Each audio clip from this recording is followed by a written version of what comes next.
after all that yapping, I finally get to turn the lights off in my cage until it's time to write the next recap. I've been Nikki, and this has been your Harry Potter Speedrunning Community Recap for March 2024. Until next time, Hi guys, Manny here, Project Manager for HPSR Updates. I hope you enjoyed this month's recap. As Nikki mentioned, we are recruiting for the team, so if you're interested, you can check out the role descriptions as well as the application form down in the description below. Also be sure to follow us on Twitch so as not to miss this month's Recap Rewind on Monday at the earlier time of noon UTC. Hope to see you all there. Bye! Hello everyone. Welcome to the preamble. As ever, I actually have my co-host back. Henrik's back. Henrik, where did you leave me last month? Is he gone already? I think he might have left you again, dude. Wow. He just came back. Nah. For reference, Henrik is cooking in the background. He needs I'm sustenance. cooking. Let me So- cook.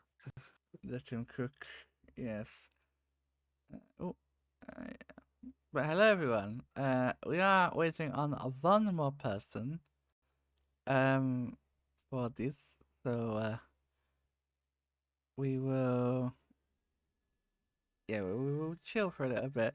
But I think Nikki actually has. We're saying Nikki has some stuff you might want to talk about. Oh, yeah. So, hello everybody. Uh, I'm Nikki. I'm the head writer, even though that isn't really like a big title because I'm the only writer for now. So, yeah, wrote this month's recap. Then I had to put voice to it. Numbers were hard, bro. Not gonna lie. I struggled a lot with numbers, like speaking them, like it was awful. Apart from that, I have a question for the two of you actually. So, I like to, break the ice with a would you rather question. Ooh. So, uh, Mighty and Hendrik, would you rather fight 50 duck-sized horses or one horse-sized duck? Ooh. I'll take the 50 horses. Yeah, I think I would as You'll well. take the 50 duck-sized horses. They got some kicking power, dude. I don't know about that, bro. I'll do it like Super Mario and I'll just jump all over them. It's fine. They can't hit me up there. Jeez. If the boot fits. How about you, mate? What would you rather?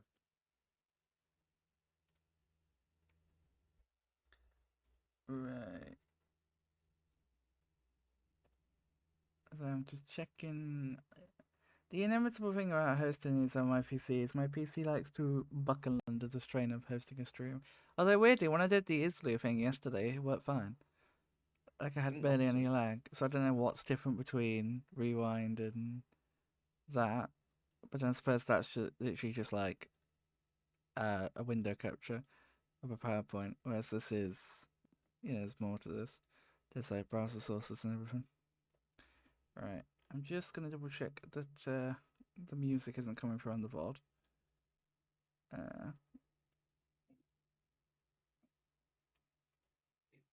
I think so, no. No, I can't hear it coming through. Yeah. So that is good. I think we should. I don't know how long we should wait for our special guest because he is kind of the big guest for this one, talking about the I guess I'll Glitches just tournament. let him join whenever he comes on. Yeah, I think we might just have to proceed And when it onwards. comes on, yeah, when it comes on, we pretend like we're closing. So we're like, Yeah. so thank you all very much for. Oh, Portal, you're here. Oh, dude, that's such a good idea. I love that. Yeah, you guys will have to like clear me in because I don't always have Discord like tapped up. But yeah, okay, I guess I'm looking at it right now. I guess So about the don't dodge the question, Miney. It's of vital importance, okay? oh, I In I answered the the question. 50.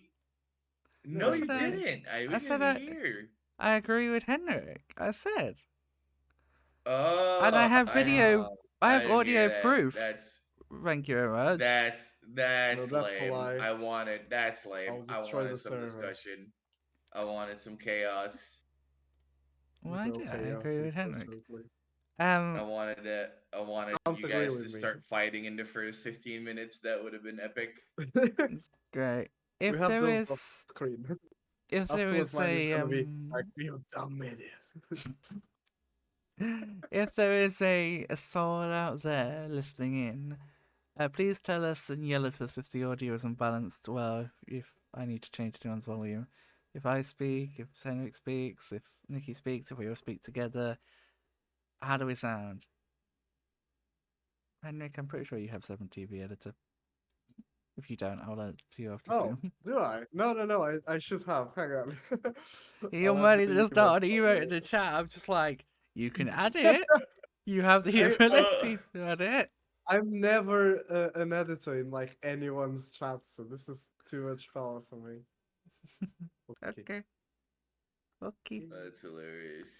Um, Alright. I'm looking at my Discord profile picture, which is lighting up. Yeah, I was It's gonna so say. You're just gonna see Nikki's face for most of this. This isn't normally meant to be like a face cam podcast, but I guess Nikki's got his face Yeah. on show for you all today. Oh, don't worry, Um. you can't get any worse than I did last week. Last month, sorry. Oh god, Where you just yeah. have creepy Henrik in the corner, just smiling and not saying anything. Did you see us trying to do Henrik impressions? Yes, that was brilliant. Alright. Some of you got it spot on. Okay, so I think then, unless anyone has any grievances, we will crack on like Henrik says. I mean, the first little preamble isn't needed for Paul anyway, so actually, what's my phone battery on? I need Is to it- open the notes. Hang on. I forgot about that part. Yeah, I've been doing it. I've rushed the things a little bit this one because I've been very busy. Okay, Oh, is everybody ready to go? yeah. yeah. I Okay. have no idea what to expect. I'm not gonna lie. Me neither. Have you not even watched previous episodes, Nikki? Oh my god, such a bad member Um, of the um, It's team. yeah, fine. It's fine. yes, Everything yes, I is watched perfect. them. Totally. Everything's perfect and fine. Yeah, Do we do the start like we did on the first month, where we each take a turn reading the headlines? yeah, we'll do it like that. Yeah, sounds good. All right. Okay. Again, chat, if anything is bad audio wise, scream. Yeah, and let it all out. Okay. I'm Lol. trying to remember how I start this now. You're right, Governor. My name's Barney. No. Okay. Christ. Okay. Hello, everyone, and welcome back to Recap Rewind for March 2024. I am your host, Monica, and today I will be joined by my fellow co host, Henrik. How are you today, Henrik? I'm here, and I'm not a creepy face in the corner for the viewers on YouTube. Yes. So I'm happy to be joining, and I'll also not change my voice suddenly when it's time for me to talk like last month. I'm actually here. He is actually here, and we are joined by this month's guest. I keep saying guest host because it's what we used to call it, but now it's just that's this month's host, and also of course our lead writer, Nikki. Hello, Nikki. Hi, I'm the creepy face in the corner this time. It's my boyfriend. He's here. I Oh, was And we're told also I was joined by necessary. he is and we're also here. joined by our second guest of today, which is Porto. Introduce yourself. Uh, I played Chongus. That's a solid ass introduction, if I do say so myself. Agreed. All right, there we go. We should have reported on screen in a second. There we go. A nice blue default icon, but we love to see it. Porto, we're jumping straight in unless you want a moment. Sure. All right then, we're in. Hello. Let's just restart. We didn't get too far into it. We'll restart. Oh no. We got like Okay, two yeah. sentences in besides introductions. We're not that far through, That's so true. we can take a Uh, moment and Hang on, I need to use the spoon on my cooking. I'll be right back. Use the spoon on your cooking. That sounds ominous. okay. Sounds like Henrik is threatening his food. Do you Sorry guys guys. how do you guys know how you harmonize I'm back. a minor sung song to make it sound major Um, without actually changing the melody? What? Sorry? No. I'm not a music I person. am struggling, Henrik. Yes. Uh, Pray tell. hold on. Here you go. All I heard was song. Uh,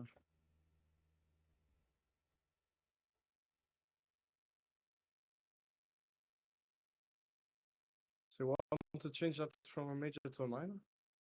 The opposite. She's singing in a minor key. Oh no, yeah. Sorry. That's what I thought in my head. Yeah. I'll probably try to do something later today. I mean, I can do it, but it's I need time. Anyway, I am Change here happen? to speak about stuff. Yes. Yes. What am I necessary to speak of? You are necessary to speak of Uh, glitchless when we get there. When we But get there. but we will We're gonna we do Glitchless tournament. a long-winded introduction as me and I'd Manny will go through. also, I'd also like to take you up on your offer to come up with a video essay on the spot about Lowcast. Oh, where to begin? Have you Like, have you watched the recap? I have watched the recap, yes. Yeah. He's done his So like homework. I quoted you. I quoted your thing in the Yeah. text channel. So I was like, yeah, let's go in Yeah, depth about clearly. it here. I mean, it'd be tough to explain why a 10-hour run is 10 hours in like 2 sentences, but it It, really is incredible, isn't it? it Yeah, is. it's amazing. So now we don't have to do it in 2 sentences. Now we can talk about it for as long as you would like. So All right. Well, Let's. y- All right. Let's start up, and then we can get to the discussion properly. I want to capture okay. this goodness because All right. this is what we're here for. Okay. Take two, everyone. Yeah. Hello and welcome to Recap Rewind for March 2024. I'm your host, Monica, and today I am joined by my fellow co-host, Henrik. How are you today, Henrik? I'm actually here for once. Woo! I'm not a stand-in. I'm not a replacement. I'm the real thing, and I'm happy to be here. Wonderful. Would you like to introduce our fabulous guests today? Yeah, sure, why not? So, first of all, we have one of our longtime collaborators and head writer, Nikki. Hi, Nikki. Hey, how you guys doing? Good, good. Yep. And on the other corner of the ring, we have a very special guest, default profile picture on Discord's extraordinaire and Chunga's advocate, Portal. hello. You really did Also, enjoy this is that. not the default. When Discord did its update thing, it changed my color, so I had to download this color and Oh my then god. use it as a profile picture because Yeah, You have to yeah, I'm not download the changing blue that. version, the because indigo version. I Oh, remember You, that winter used to be yellow, if I remember correctly. yeah, And then Winter she's did now the the same. same blue. Yeah. yeah. Good old indigo color. Alrighty then. So we have a lot of headlines this month. Quite If you a didn't lot. watch the recap, you're doing here. You should be watching the recap and then coming back here. So we have quite a few headlines to go through, don't we, Mining? We do indeed. Is that you saying, Manny, please take the first one? Yes. Okay. In 1 GBA, Cosmic takes the 80% world record, Flood then ties the 80% world record, and Ursula beats it. And as Nikki's noted here, the shortest Let's Play in the entire series. Yep, it's less than 2 minutes, and it's so funny. Um, on the complete opposite spectrum, from 2001 all the way to 2023, Yes. was it last year that it came out? Hogwarts Legacy, yes. Uh, Hogwarts Legacy's very own Queen Lily has reclaimed Kill Ranrock hard for the seventh time. Yes, seventh. You heard it correctly. And Jesus. finally brings the category to sub 3 hours and 30 minutes. Very impressive. Wait, Yep. that's sub 3 hours now? That's crazy. Sub Sub 330. 330. Oh, okay, gotcha. And like- right after claiming that Kill Run Rock Harder, he was able to improve the Kill Run Rock story by 5 minutes, making hard and story not tied. Because when she got the hardboard record, I think hard and story were like 1 second apart. But then there is now that 5 second difference between the two. 5 minutes, even. 5 minutes, sorry. Thank you. And, well, we're not done talking about Lily, are we? Because yet again, she lowered the world record for hard, but this time instead of for kill Ranrock, it was for any percent, getting the first sub 6 hours and 50 minutes by getting, well, almost a sub 6 hours and 40 minutes. So she was able to lower the record by an impressive 10 minutes around that. And the record now is only 9 seconds away from being a 6 hour 39 minutes record. Yep.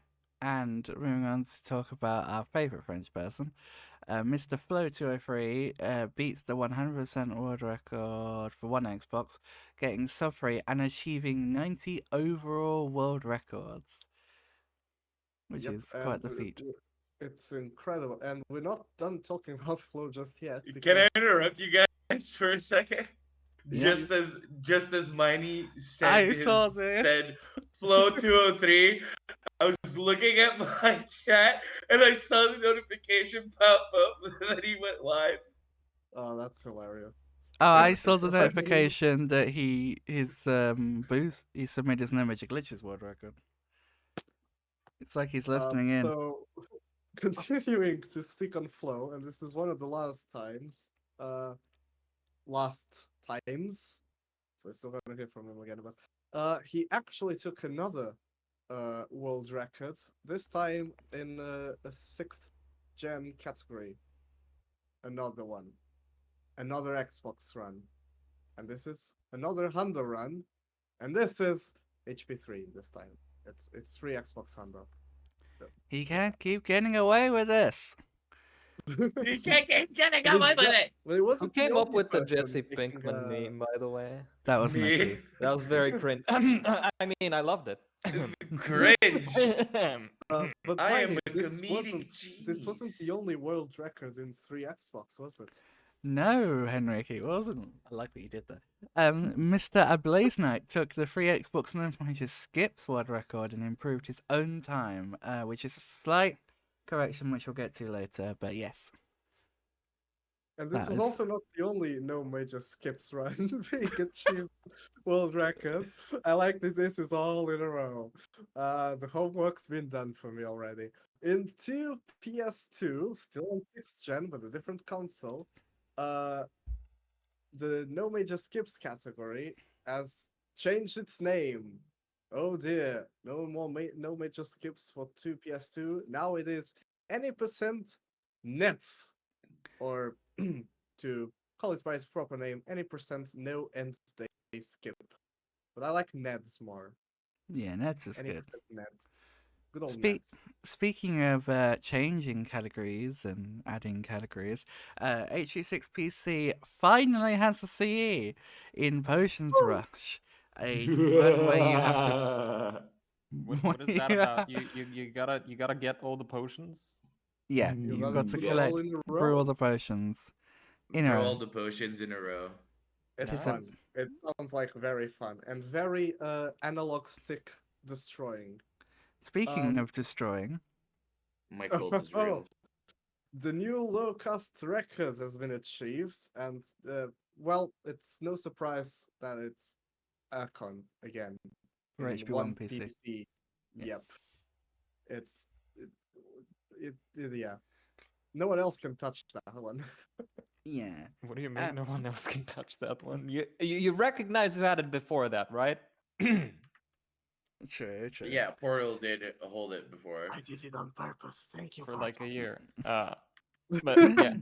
So he skipped 2 casts. Do you guys actually know where they are? um, Over the Uh, last 2 months, he saved 2 there's casts. the one one. of them in Lumos. Correct. Is the other one in the I'm dungeons? Yep, the spinny boost. Oh, Spinny yeah. boost. Spinny boost. I remember one of them being in Lumos because he sent me the videos. so Portal, when are you taking that one back? So first of all, I need to learn to do the icon boost without a macro, and then I need to. Well, actually, in terms of time, it is quite beatable. There's also one more savable cast that hasn't been achieved, but it probably won't be anytime soon. At least until we figure out a way to, and by we I mean likely him. Yeah, to do it a bit more consistently, because right now it's barely possible. Like you're not allowed to miss a single input. Oh, okay, yeah. Yeah. Can't wait. Speaking And of, it takes 5 minutes yeah, to perform that single boost. So it's a very long. I had to speed up the footage last month a lot to get it into the time when Nikki was when SLS was talking about it. But speaking of cast skips, though, moving to 2 PC lowcast, Coney this month, which it's crazy to think this was March. Like, this feels like it was ages ago, but March, Coney found a skip in Forest, allowing you to skip a webcast, I believe, in the correct. Forest level. Thank you. Yeah. Basically, it's a wall walk, isn't it? It's a clip into a wall walk. Yeah. Yeah, there you go. We are almost sub 50 casts in HP2 Oh yeah. cast, which is really, really interesting. And of casts course, away. where there is a cast save, there is someone to take a record. And Dratman not only achieved the 53 casts low cast run, but also 51 in the same month, which is, yeah, impressive to say the least. Yes. And also a 51 cast run, we have to say, was a 10-hour run. Yeah. As 10 and a Flows, half almost. my Easy. apologies, 10 and a Fast. half. Quick. As Flo said when he watched the recap, bro did a Octofect Locust. Yeah. But we'll talk more about the insaneness of that run later on, because that run has gone down massively in the past couple of months, as we've seen, and covered on the recap. But speaking of covering on the recap, Flo takes 2 PC any percent from Bill. Oh my god. You Flo can't is... keep getting away with it! Thank you. Flo is such a bully, guys. Oh my god. No. Bill. I know. Bill, He's though, such a bully. Flo took the record from him. But Flo was not done in 2PC in just any percent, was he, Henrik? No, because in glitchless, stuff heated up between Cake, Bill, and Flo, the three that have been in the top three for, well, Bill has been recently, but Bill's been grinding, and Bill's very good at it. Portal had And top two. competition was At the I love how start. I was 7 seconds off and nobody knows. Yeah, Portal beautiful.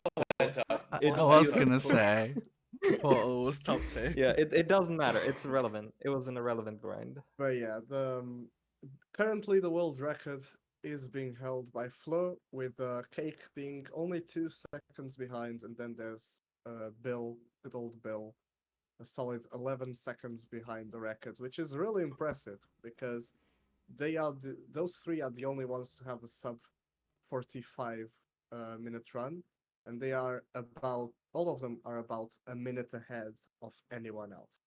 I'd like to add a caveat though that Flo taking the record happened on the first day of April. Correct.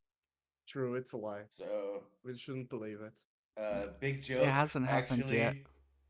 Big April joke. Fools. Haha, funny. But yeah, we are talking about stuff that happened in March though. So Yeah, didn't happen yet.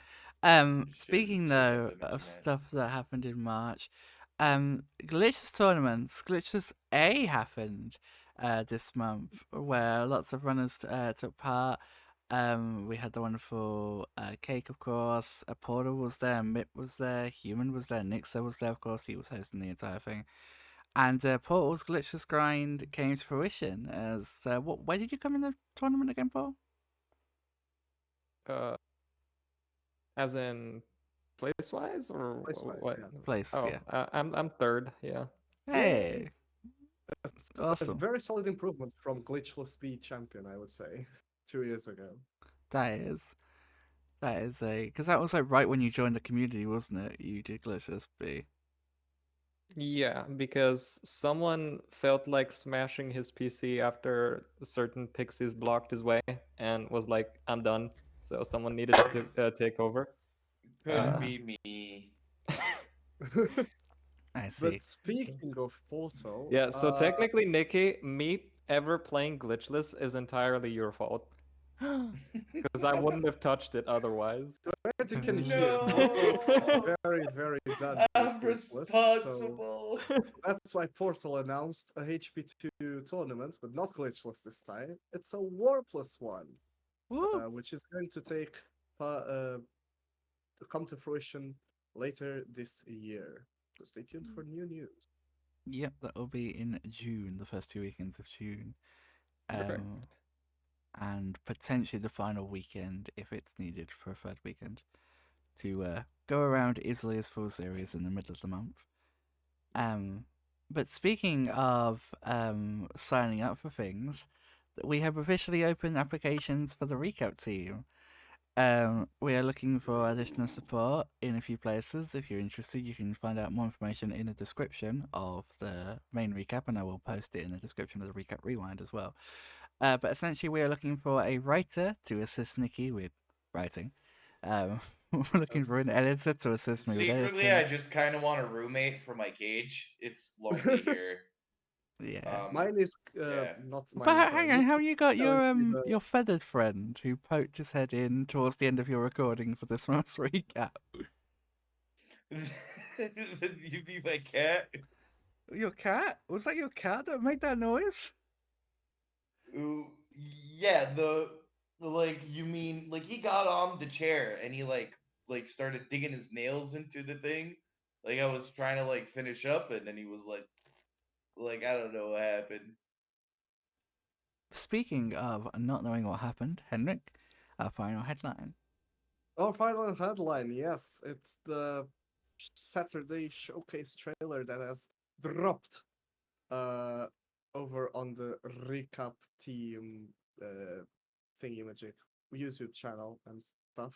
It's been revealed finally. Basically, on every Saturday.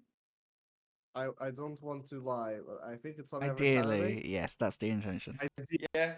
Uh, on some Saturdays, we're gonna try to keep it consistent, but as a caveat, I'm just gonna say on some Saturdays, members of the community are able to showcase things they feel like are important or noteworthy or just outright fun and hilarious over on our YouTube channel, so it gets spread out throughout the Well, grapevine. well, it would mainly be on this Twitch channel, right? Yeah, Um, uh, Showcase Saturdays is something that I wanted to do together with a Blaze Night. We think that it would be fun for people to submit challenge runs or races that they want to do. Anything HB related. Uh, we'd like the we'd like this Twitch channel to become a platform where people get to like people get to have a spotlight show on their favorite games, uh, anything HP related, really. HP so Kids tournament, anybody? I was gonna say, Yeah, so will you be accepting 60s to this, Nikki? yeah. Why not? If people want to raise 6DS, anything like I wouldn't mind. I would totally not mind. Okay. Thank you, Nikki, for that information, and keep an eye out on the socials for more information about signing up for that as well. Moving on really quickly Yeah. to the credits. The host and the script writing of this recap was done by Nikki here. Some additional writing was done by Starlight Sims. Closed captions were provided by the wonderful Winterstorm. Our meme contributor, in terms of who collaborated all the memes that you saw in the meme segment, was the wonderful Duke D. Luke, aka Luke, aka Portal Guy 2000. Our cult artist was Ilish, who did the really lovely piece that you saw during Nikki's demonic breakdown, let's just say. So good, isn't it? It really was good. And it was edited all together by me. And gameplay footage was provided for HP4 by Blaze Knight, 8 PS1, 1 PS1, sorry, by Flow, and legacy footage was provided by Ilish. So, now we're going to move into our stories that deserve more love. And for those of you that are listening for the first time, essentially, this is a story in the month of March that we think deserve more love. But to start things off, we also like to take this opportunity to acknowledge any issues that came up with the recap. We had one small minor one that was brought up by Blaze Knight talking about the free Xbox No Major Skip world record. In the recap, we said that he'd taken it from DSP Mike, and in fact, from double checking, Mike hasn't held the record for 3 years, which was our bad, because I proofread the script, so I should have spotted that. But yeah, and the Yeah, I got that's I don't know. My bad, I suppose. I just went to go like I looked at what's it called? Obsolete records, and that was the last record I saw. yeah, but yeah, the previous world record. I've still got this cough. It's really bad. The previous world record before this one was a 209.31. From Blaze Knight himself. But Mike did once have the record, and it is nice to hear Mike's name pop up because Mike hasn't been around in a while, and we miss you, Mike. If you're listening, Mike was if you're so listening. positive when he was in the community, dude. I I really like that guy. I really like that guy. I love that guy, and he used to do like Lego streams because do you know he used to work in like a Lego store. So he would do like Lego Mm-hmm. unboxings and stuff like that. That's so cool. Anyway, stories that deserved more love. For me, this month, I probably should have prepared this. For me, I think it was probably be um, I'm looking for it. Probably the Glitches tournament.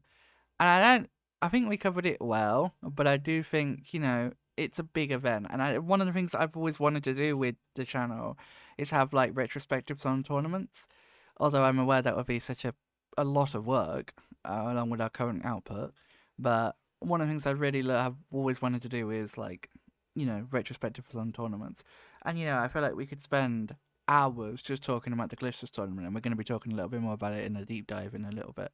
But, you know, wonderful tournament organised as ever by Nick. So obviously there was also Glitches B that happened, but that happened at the start of April, so we won't talk about that today. But Glitches B also was a fantastic tournament, and I know it did happen in April, but I'm just going to acknowledge it. Nixer was ill during a lot of the Glitches B tournament, yet he still pushed through and put on the tournament for everyone, which I think is a very selfless thing of him to do, and I commend him a lot for that. So yeah, that's my story that deserved more love this month. Paul, what's yours? Uh, so Archon took Locast in the 1st of March, which honestly feels like it's been more time since then, but I guess not that long has passed. I mean, that run is like only 4.5 hours long. Well, only 4.5 hours long. With you gotta keep in mind he did a lot of messing around in that run, so like a lot of that time is savable. Like even still, like all of the strategies he got really quickly, but since he memed a lot, like he was still able to get like a really good time even with meming, with like the hardest strategy the category has ever seen in the run. Plus, like he did Lumos with like a con boost into Savebook Super Jump, which is just ridiculous. Like that's you if you fail the Savebook Super Jump once, you have to restart the entire run, especially after getting like the boost that he did. So that's a pretty big thing. Obviously Ratburn, like 2 PC low cast is now 51, which he got pretty quickly after the 53. Like I remember him like coming to my chat and was like, I'm gonna do low cast for 12 hours if you PB today and glitchless. And I did PB, so he ended up doing 12 hours of low cast. He was joining streams, was like, yep, I'm still in Goyle, still doing this. So a lot of like just stamina and effort, and that run is actually quite tragic. It could have been like at least 3 hours shorter, but something very stupid happened 3 times. So that's one that deserves big attention in my opinion. Like those 2 runs, I cannot understate how impressive they are to me.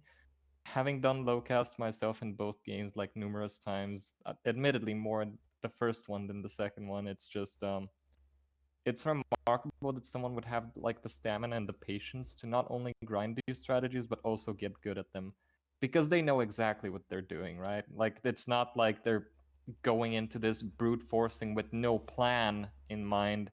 No, they've spent the time to prepare, they've spent the time to learn the strategies, they've spent the time to think of like various setups. Now, of course, Aragog into low cast is an exception, as we still don't have that one 100% figured out, like at all. But he was still like his plan was to wing that one and just go with everything else. But if you look at everything else from that run and a cons run, right? Like you have a Flipendo that was performed really well by a con. You have a Rictus Sempra that was performed really well. He was out by minute 17.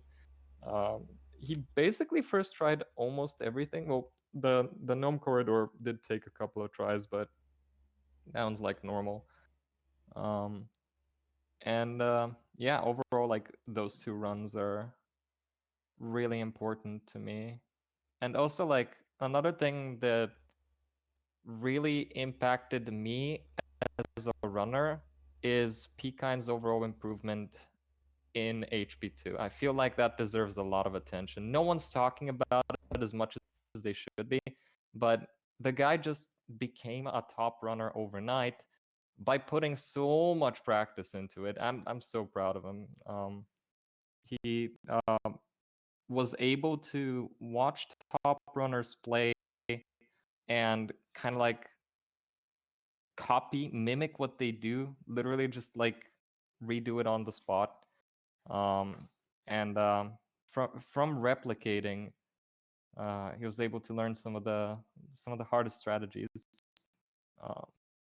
And in that way, he is top competitive. Like I know that Henrik said that like the top 3 are in a league of their own, but in a way that's not entirely true, because Pekin achieved a time that in the glitchless B tournament, that if that time was to be compared to a normal game, like without any spell learning skips or without RNG skips, he'd be like 5 or 6 seconds or something like that behind human, which is not a minute. And obviously there are other runners that have impressively improved, but that's just the one that comes to mind the most. And yeah, obviously like so many people learning the glitchless defendo skip. We have 1, 2, 3, 4, 5, 6, 7, 8, 9, 10, 11 runners that know it now. I hope I'm not miscounting. Yeah, I hope I'm not miscounting. And that's definitely not just Flo, Cake, and Bill. Yeah. So I am very proud of everyone that did do it. Oh, 12. It's 12. I think it's 12. Yeah, it's 12 because Artful as well. Frogging. Yeah. Yes. That is. So that's kind of like about the stuff that was really impressive to me over last month, and I can't believe all of that happened within a month. I know it's kind of crazy.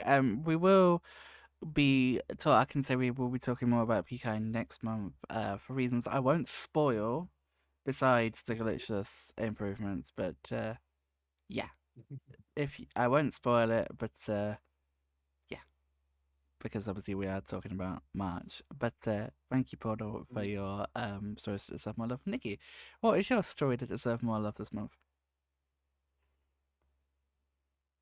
HP6 has a CE now. I'm You could, I don't care what you say, Miney. My cult is real.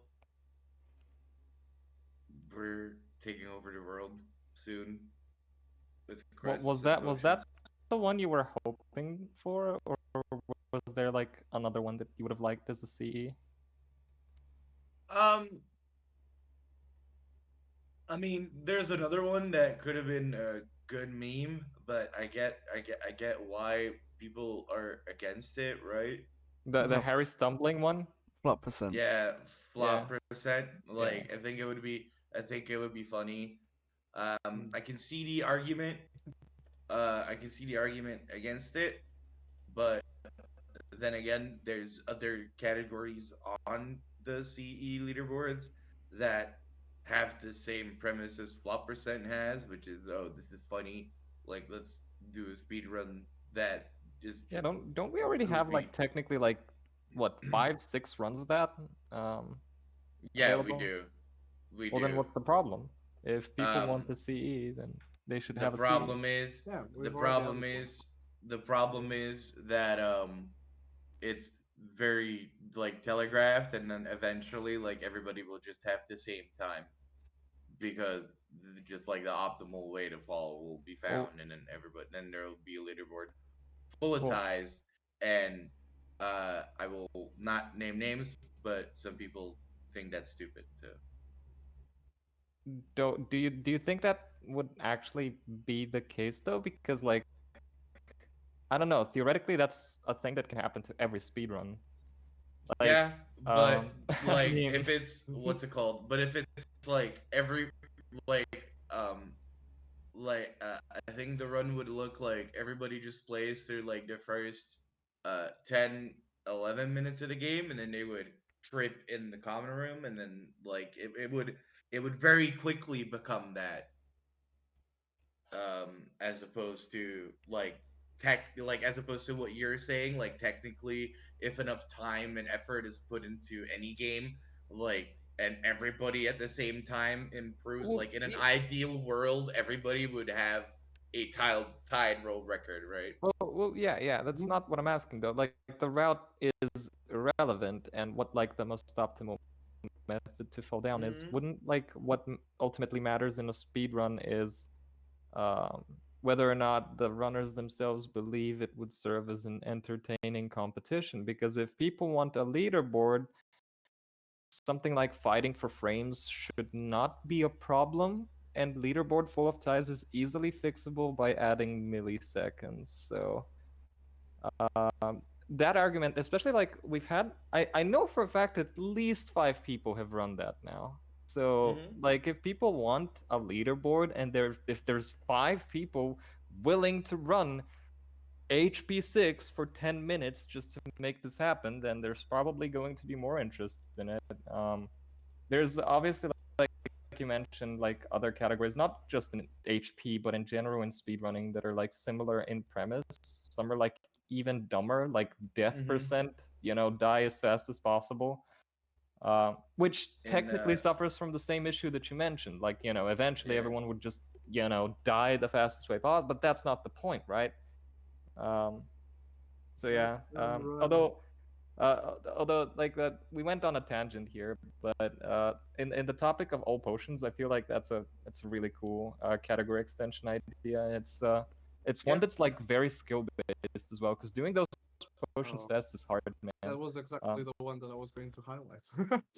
eh, As a story that deserved more love was the Potion Rush because it's exactly as it said. It requires a lot of skill. It requires a ton of inputs in a row. Um, all the recipes are always exactly the same, so there's It no has RNG a involved. it has a bit of menuing involved as well. Yeah, exactly. I think it's a uh, at a certain point I was when it was added as a CE, I was like, oh yeah, why wasn't it a CE before? Because it just seems so Because obvious. nobody Yeah, put in the effort. it Let me makes sense, right? let Yeah. me tell you guys about my master plan this month. Oh my God, tell us about your Go master plan. on. so so I knew that I was gonna voice the recap for March, right?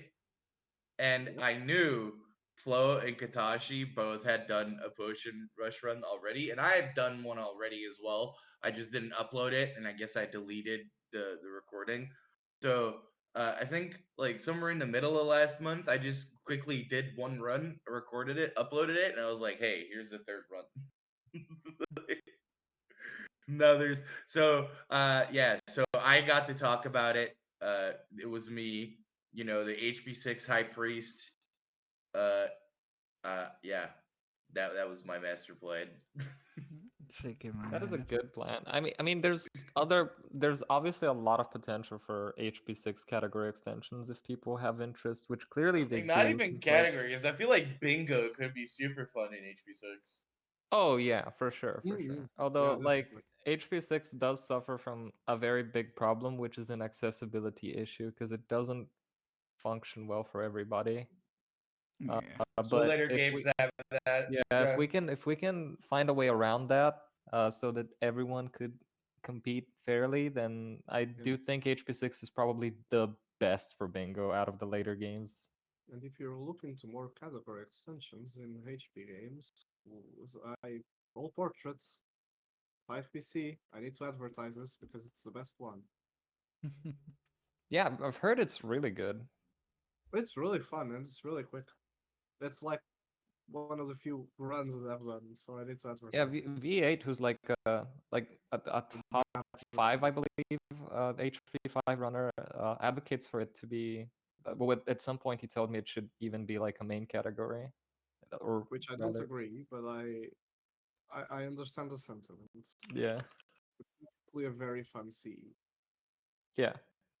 Okay, so if everyone's talked about their stories that deserve more love, then we can deep dive into our big discussion, which is a bit of a combo one of the Glitches tournament, plus, because of course we've got Portal here, we couldn't not talk to him about Lowcast, so we'll transition into Lowcast after a little bit. But yeah, Glitches Day tournament, guys, and I think the first thing I want to acknowledge is the wonderful trophy that PAX made for both the A and the B tournament. Um, Mm. Portal, let me ask you to start with. I feel like most people want like obviously play in tournaments just for the experience and don't care about the trophy. But how does Oh yeah. it feel for you to have like a physical reward for something like this? Um, as in general, or As like what exactly you, is the question? as Oh, uh, as me, if I were the one to win it. I mean, obviously, like it's a good bit of motivation. I don't think there's a problem with it. In any case, like obviously, like you mentioned, a lot of us, especially me, I don't know if you've noticed, but joined this tournament or these tournaments for the shits and giggles and just meme wherever we possibly can and basically try to have like the time of our lives with little competition involved with obviously like the runners involved playing our favorite games. But I do think it was incredibly nice of PAX to do this because for once, like I genuinely say this a lot, but I don't know if it will ever get heard properly. The winners of these tournaments do not get enough recognition, in my opinion.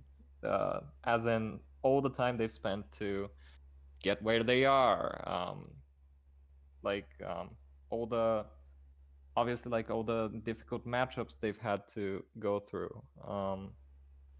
And yeah, that just beating a bunch of people in a no reset setting is incredibly difficult. So I do like that there's like now some sort of like at least physical motivator for them that kind of like acknowledges and says, "Good job, you did this." So in my opinion, it's a really good and fun thing to do. Um, like obviously, like I said, not everyone is going to be competitive. But yeah, I do think it's incredibly sweet from PAX to do this because these runners deserve a lot more. It's very easy to go for, oh, War Plus tournament, oh, HP1 tournament. Well, obviously Flo's gonna win. Well, why is Flo gonna win?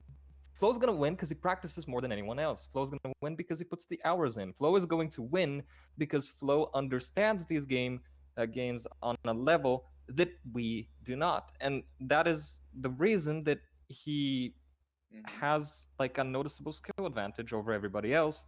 But that's not free. It doesn't mean that he's not like a human being like every single one of us. He still is. It's incredible the amount of practice he does. I don't even want to start talking about how many years it would take for me, for example, to catch up to him in HP1, because that is a practice routine that is incredibly brutal, unforgiving, and at the end of the day, unrewarding and underappreciated, in my opinion. So I do appreciate the fact that PAX did this, because it is some sort of like um, uh, an acknowledgement of their efforts, which was not present. Like obviously, everyone can say congratulations, you won, but now the winners will actually have something physical to remind them of their fun memories in the tournament, of all the different conversations they had during the runs, and yeah, all of that is really cool in my opinion. So epic and big shout outs to PAX, because um, also getting these trophies cannot have been easy or cheap either. So Yeah. I was gonna um, say PAX, big Yeah. shout out to PAX as well for footing the bill for both the Glitches A and the yeah, Glitches B trophies.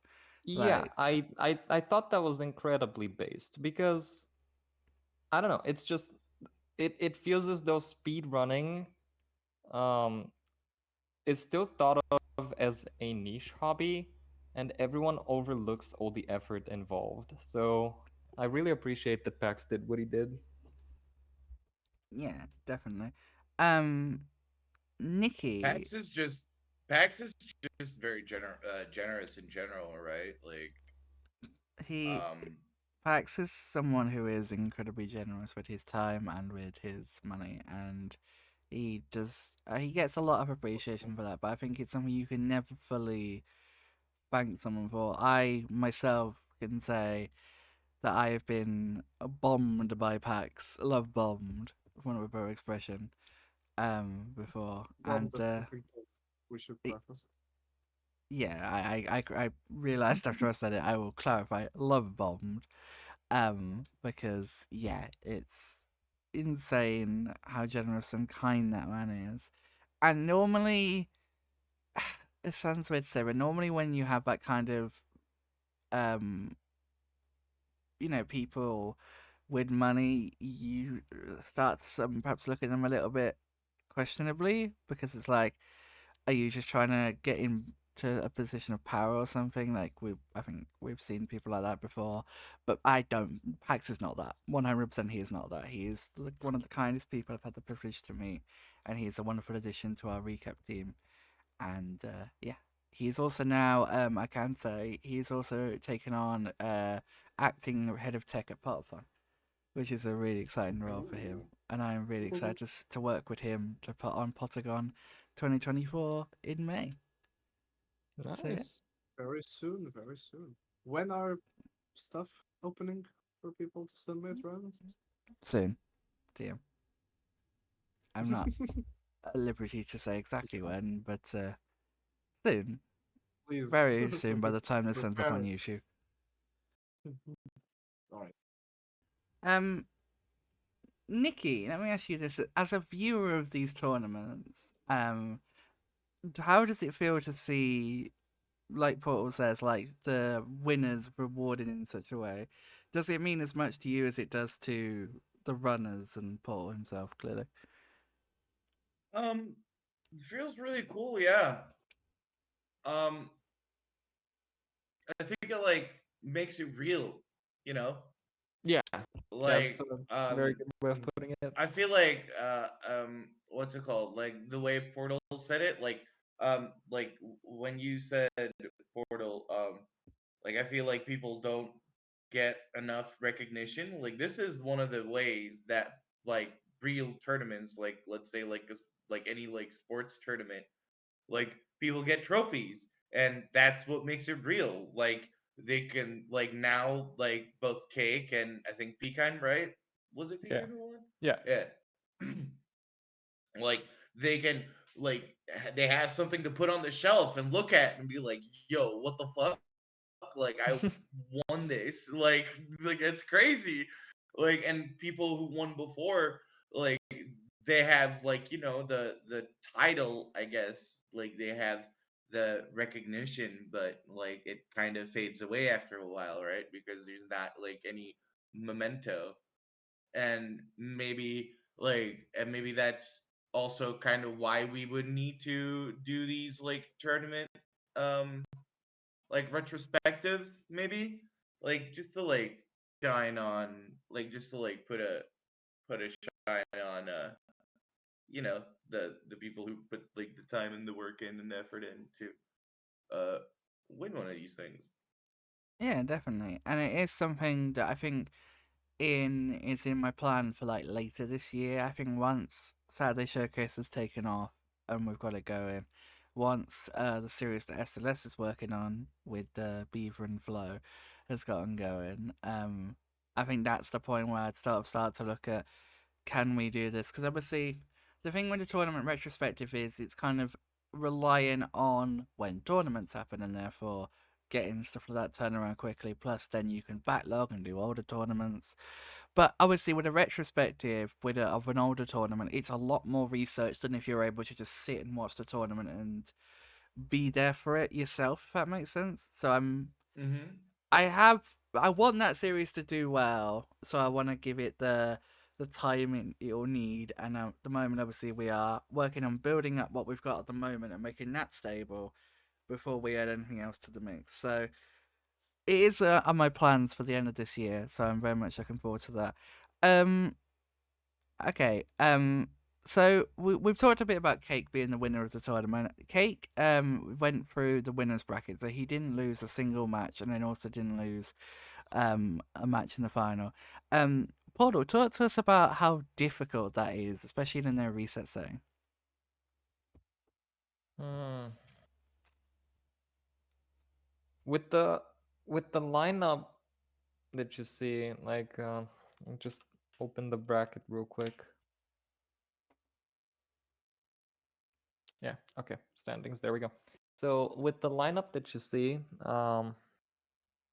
you have Cake, you have Flo, you have me, you have Zasta, you have Beaver, you have Mip, you have Luzak, you have Cass, you have Nixo, you have Katash, you have Momo, you have Human, you have Jessica, Cactus, Saku, and Superman. You will notice that all of these names are pretty big, and most of them are pretty high up on the leaderboard. Zasta was the one that held the glitchless world record the longest since I've been in the community. And back when I joined, there was such a clear and just like obvious skill gap between him and anybody else that it was out of the question for anyone to beat him, because of the things I mentioned earlier. He simply put a lot of time into playing glitchless and practicing the different strategies involved, went for best cycles and levels, and uh, had like everything figured out. The way he put it to me personally was, I was just the only one who really played that category back then. So there was like no one to even like try. Um, and if you look at the leaderboard now, Zasta's run still stands on the leaderboard. However, it's now like, what is it, like 7th place or something, which is remarkable. Like, sure, we can now 6th place, yeah, we can now skip a level. However, not all of the improvements have been from that. Obviously, Mip and Flo had a little glitchless world record battle before Cake came along and figured out you can skip one of them levels, which is such a disgusting discovery, by the way. This is something that any percent runners from 10 years ago would have used and would have creamed over. Um, but yeah, when you look at that lineup, and then you look at Cake, and then you look at everybody else again, um, from like from from like the initial viewing, you would think there is no clear winner here because all of us kind of caught up, right? Like Zasta and I are roughly the same skill level now. Obviously, Flow is Flow. Obviously, Human is Human. Obviously, Luzak is Luzak. And Mip Mip is Mip Mip. He still holds the most impressive HP2 glitchless run that I've personally ever seen.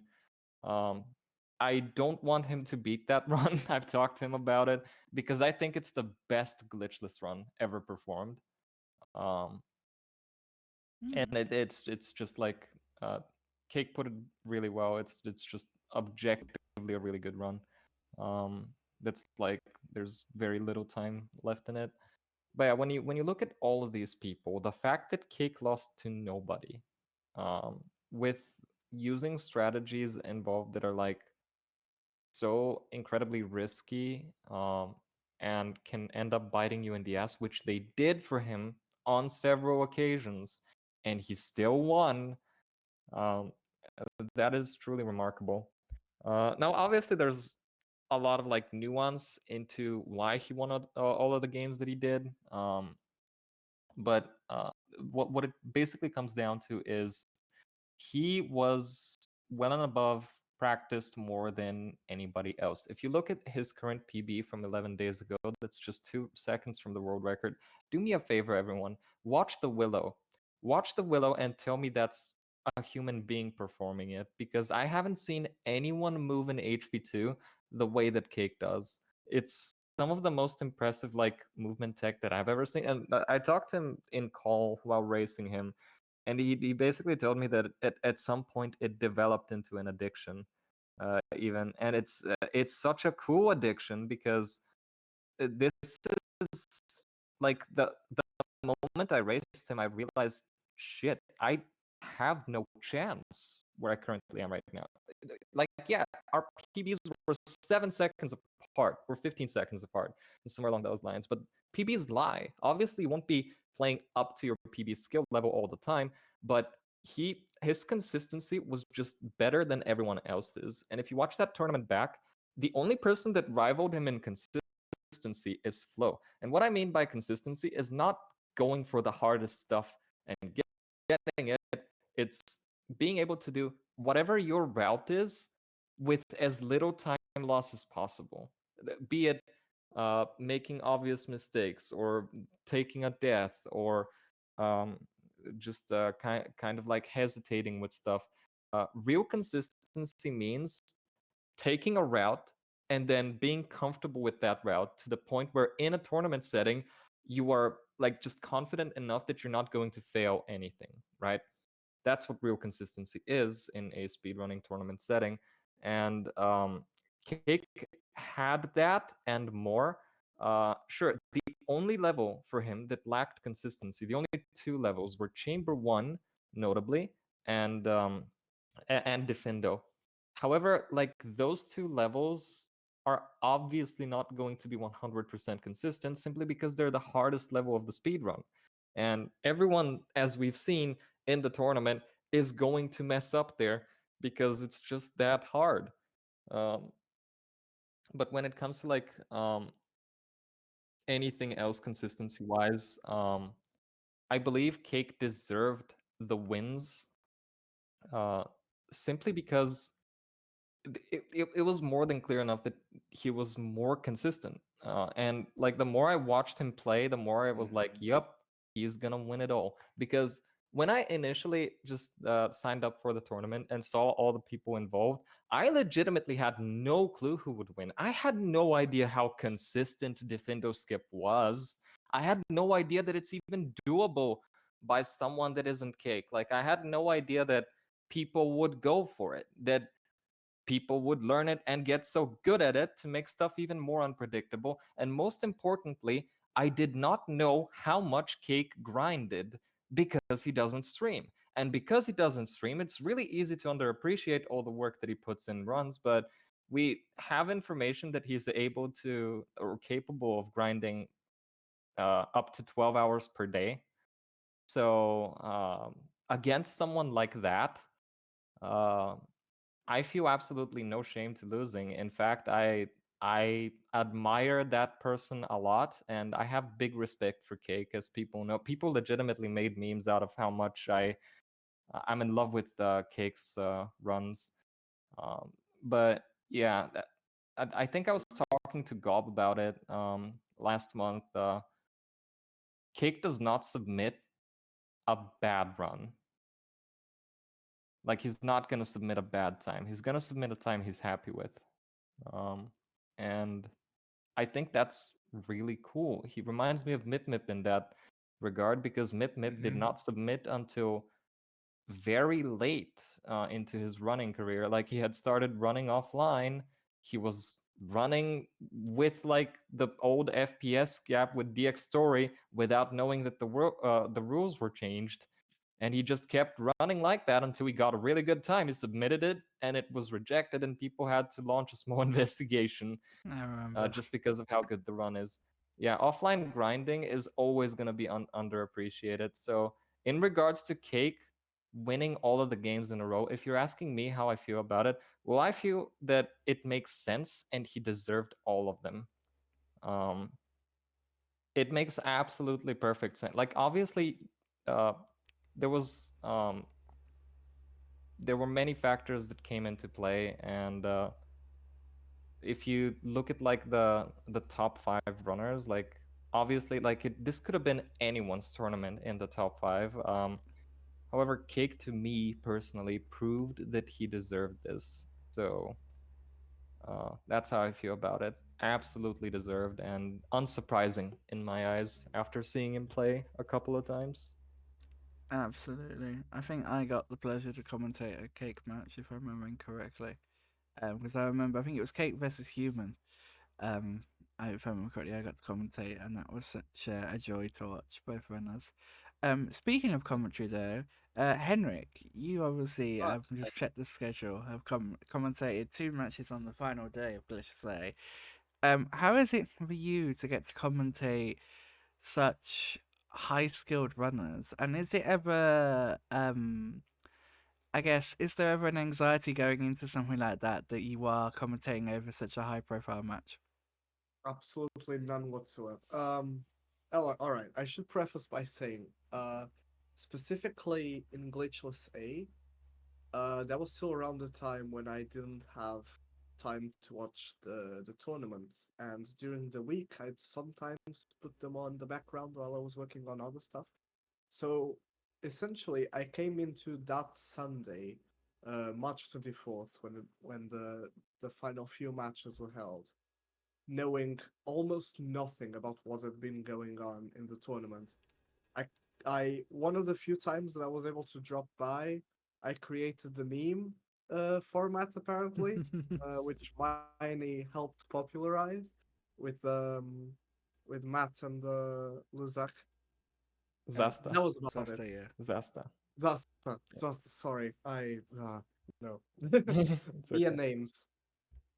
Sorry, but yeah. So that was what I. So I dropped by on. I commentated 2 matches, I believe, which was Zasta, of course, had to be against Flo, and Mhm. then the losers final, which you participated in, Portal.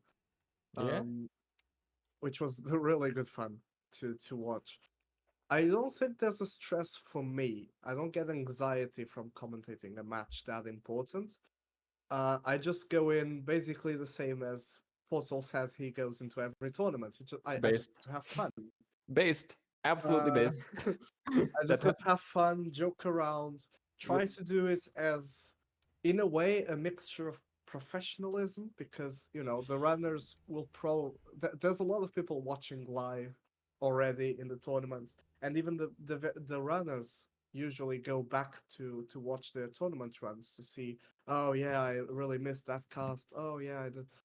And if you're talking shit about them, that feels terrible.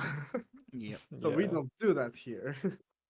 Um, but at the same time, the only anxiety you feel while commentating is when the run's going too well. You reach a point in a run where everything so far has been going great, and you glance over at chat. You can't trust chat too often. You can't look there too often because people usually overhype everything because it's a Yeah. tournament.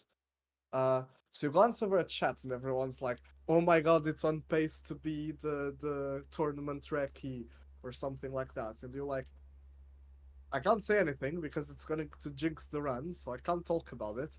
But also, that's when the anxiety starts hitting. Maybe the runners sometimes even feel that themselves. Like, you usually see it on their faces when the run's going too well, and then they reach the cutscene with Tom Riddle and young Hagrid, the diary cutscene, where you have like 40 seconds to basically sit there and do nothing and think about the last few levels that you have to do. And when stuff is going too well, you can see it on their faces like, oh, hang on. When am I going to screw this one up? Because I know I'm going to screw this one up, but I just don't know when. And that face was basically present in all of the matches that I watched when people got to a certain point in the run where like, oh, only Aragog and then the Chamber one, which is a run killer, left and stuff like that. And then I went into I I commentated so losers semi-final and then the losers final, which was a best of three. Then there was a long break, and then it was the finals between Flo and Cake. Cake. And you saw it in Flo's face, and you can see it even while he's streaming. When he's on a run with a good pace, you can see like the stress mounting. And then you look at Cake, and he's just smiling, and you have no idea why. He should be stressed out of his mind, but he's just smiling because, oh, everything is going well. I have nothing to worry about then. And then he wins, and it's like, oh, you really had nothing to worry about then. Yeah. When It you was said Cake great was to watch. smiling, I thought you were talking about gonna like joking about his avatar, because Cake's not Yeah, done like Cake had no cam. yeah. So Yeah, I thought you were joking about his avatar, but no, yeah, but I Well, am joking. But like I you, I you think can I think see it Henrik's in his speaking movement. like in general. yeah, Yeah. yeah. Yeah, I exactly. can You can see it in his movement. You can see that like the every time he turned the camera, the hands didn't like tremble. You didn't see the camera Oh tremble no. on screen or Oh anything. no. His movement is incredibly optimized. He's not gonna Exactly. get phased. And you If can there's see that. something that annoys him, usually he does like the little traditional camera shake. But Yeah, that's usually for like a second or two of time loss. It's not good. It's never gonna be for something big because if it's something big, then you can't afford it. like but you start to see it's like nervous, sweaty, the hands get sweaty and everything.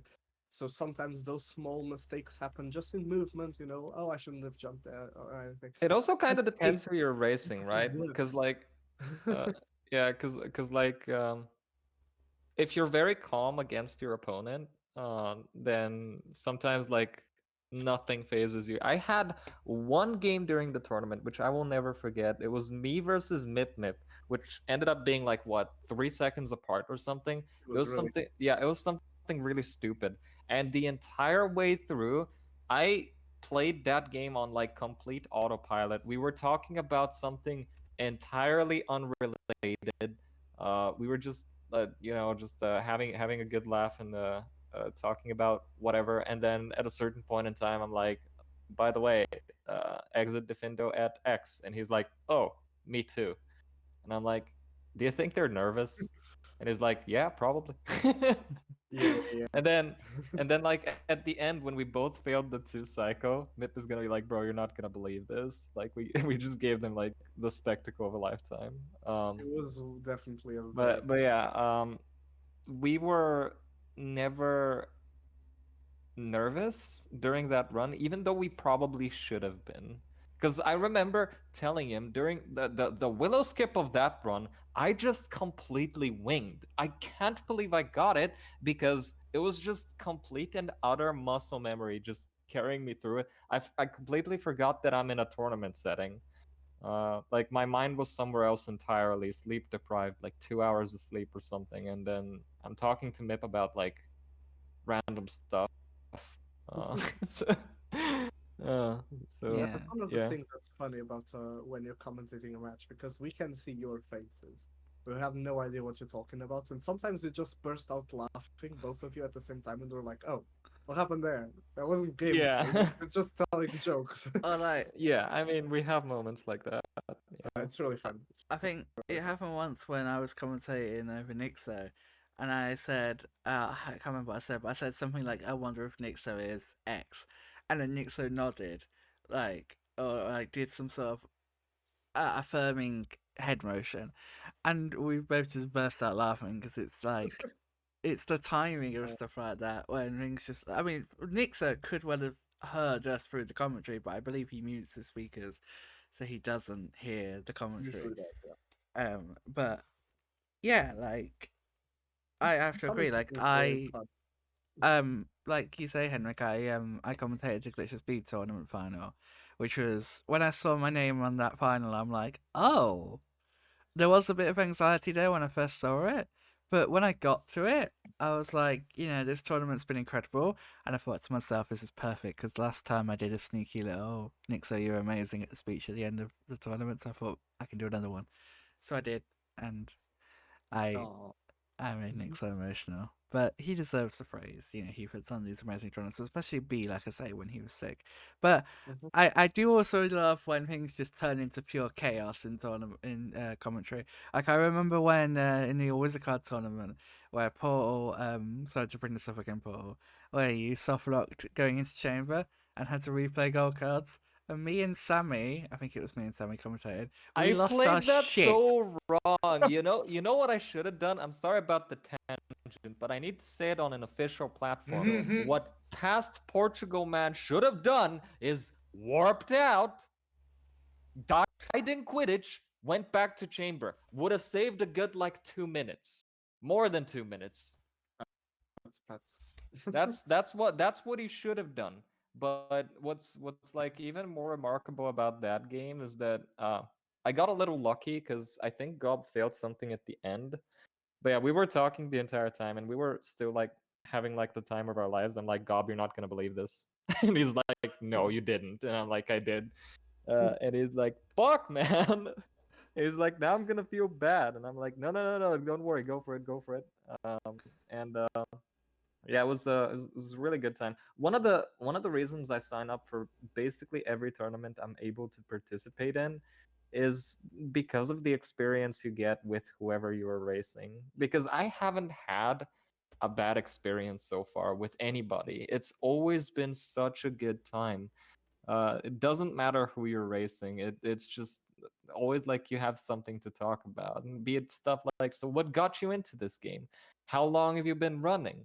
What's your favorite category? What's your favorite trick? Stuff like that. To just like having a laugh and what do you think is the meaning of life? It can get a Oh, bit, of it can get course. like mega existential. Meanwhile, everyone's like sweating. Oh my god, this game is so close, and we're just chilling. But while We we're just in do Yeah. this. Nintendo, Like a let's talk Yeah. hundred words to behavior in Sometimes, this obviously, life. we are nervous when like there's hard stuff approaching and we can't get it. But I think it's safe to say that I can speak for everyone that we don't really do it for like the competition, but rather for the experience of playing with so many people, competing with them, testing our own skill level and our own limits, which kind of is a competition in a way, but it's also like a memory you create that lasts forever.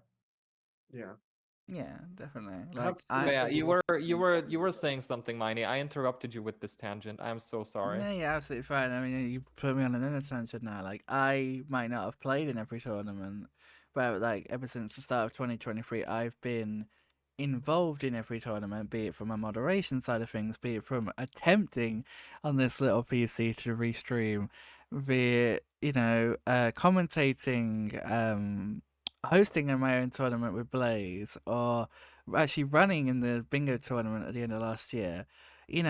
Getting to be involved in some way anyway. Particularly, like I particularly had a lot of fun with the Chungus tournament.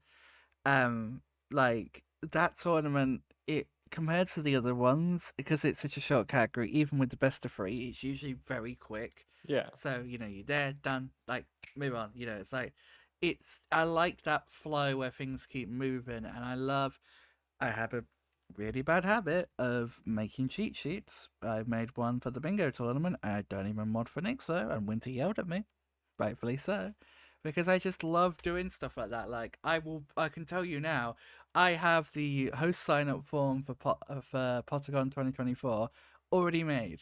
It's been made for about 2 months Nice. because I just like being prepared. I like having that stuff, and I love like I think me, you, and Ryan got into this really good habit of like runners would start streaming. I'd grab links, pop them in the chat so commentators could see. You could grab them, Ryan could grab them, etc. And we just got into this really good flow. And I love being a part of the chain. I think for me, be Yeah. it in moderation, commentary, running, hosting, restreaming, whatever. I love being a part of that chain because particularly your tournaments, Paul. I haven't like done too many Nixo tournaments in terms of more actively being involved in commentary, but whenever I do like your tournaments, particularly with Chungus, like I say, they're just a riot and so much fun to be a part of, and just a joy to get to experience firsthand as I did for Chungus. So thank you Oh for yeah, thank you, thank you. allowing me to be in such a position. I really do appreciate everything you do because what you do is also underappreciated, but that's another rant on its own. It's just moderators during tournaments. They do a lot. Um, Yeah, but at stressful moments like that, like me soft locking. Uh, well, it's not even a soft lock. That's what bugs me about it. But they said like locking in all wizard cards. It's stuff like that that is finally gonna get you nervous in a run. uh, but yeah, I can imagine like some crazy stuff going through your head at the time. It's crazy. I yeah. can't believe it. I, you mentioned moderators. I do just want to give a quick shout out to Winter, Oh, of who course. is East Coast US time zone. She is Canadian, but she's on the same time zone as East Coast US. I do believe. Henrik, correct me if I'm wrong. Yeah, she should be. yeah. Yeah. But Winter, of course, the tournaments, particularly Glitch, has started very early in the morning for her. So, like, she was up constantly really early and she would never complain. She would, Yeah. she was. That, I think, deserves a lot of appreciation because I think a lot of Nix's mod team is European, Mm-hmm. whereas Winter is North American, and she is one of those people that I feel like every day I go in and she'd be there. I mean, already got obviously they already set everything up for the night before, but starting the prediction and doing everything, and just making it so that you as the restreamer don't have to worry, and as someone who has done restream for a day and it went very badly wrong, it's nice to have people that can take that weight off of you. So that's one less thing for you to have to worry about because you want to give your runners, your commentators, the promotion they deserve because they are amazing people. Um, I Until for guess, worthless. yeah. By the way, sign up for Warpless, guys.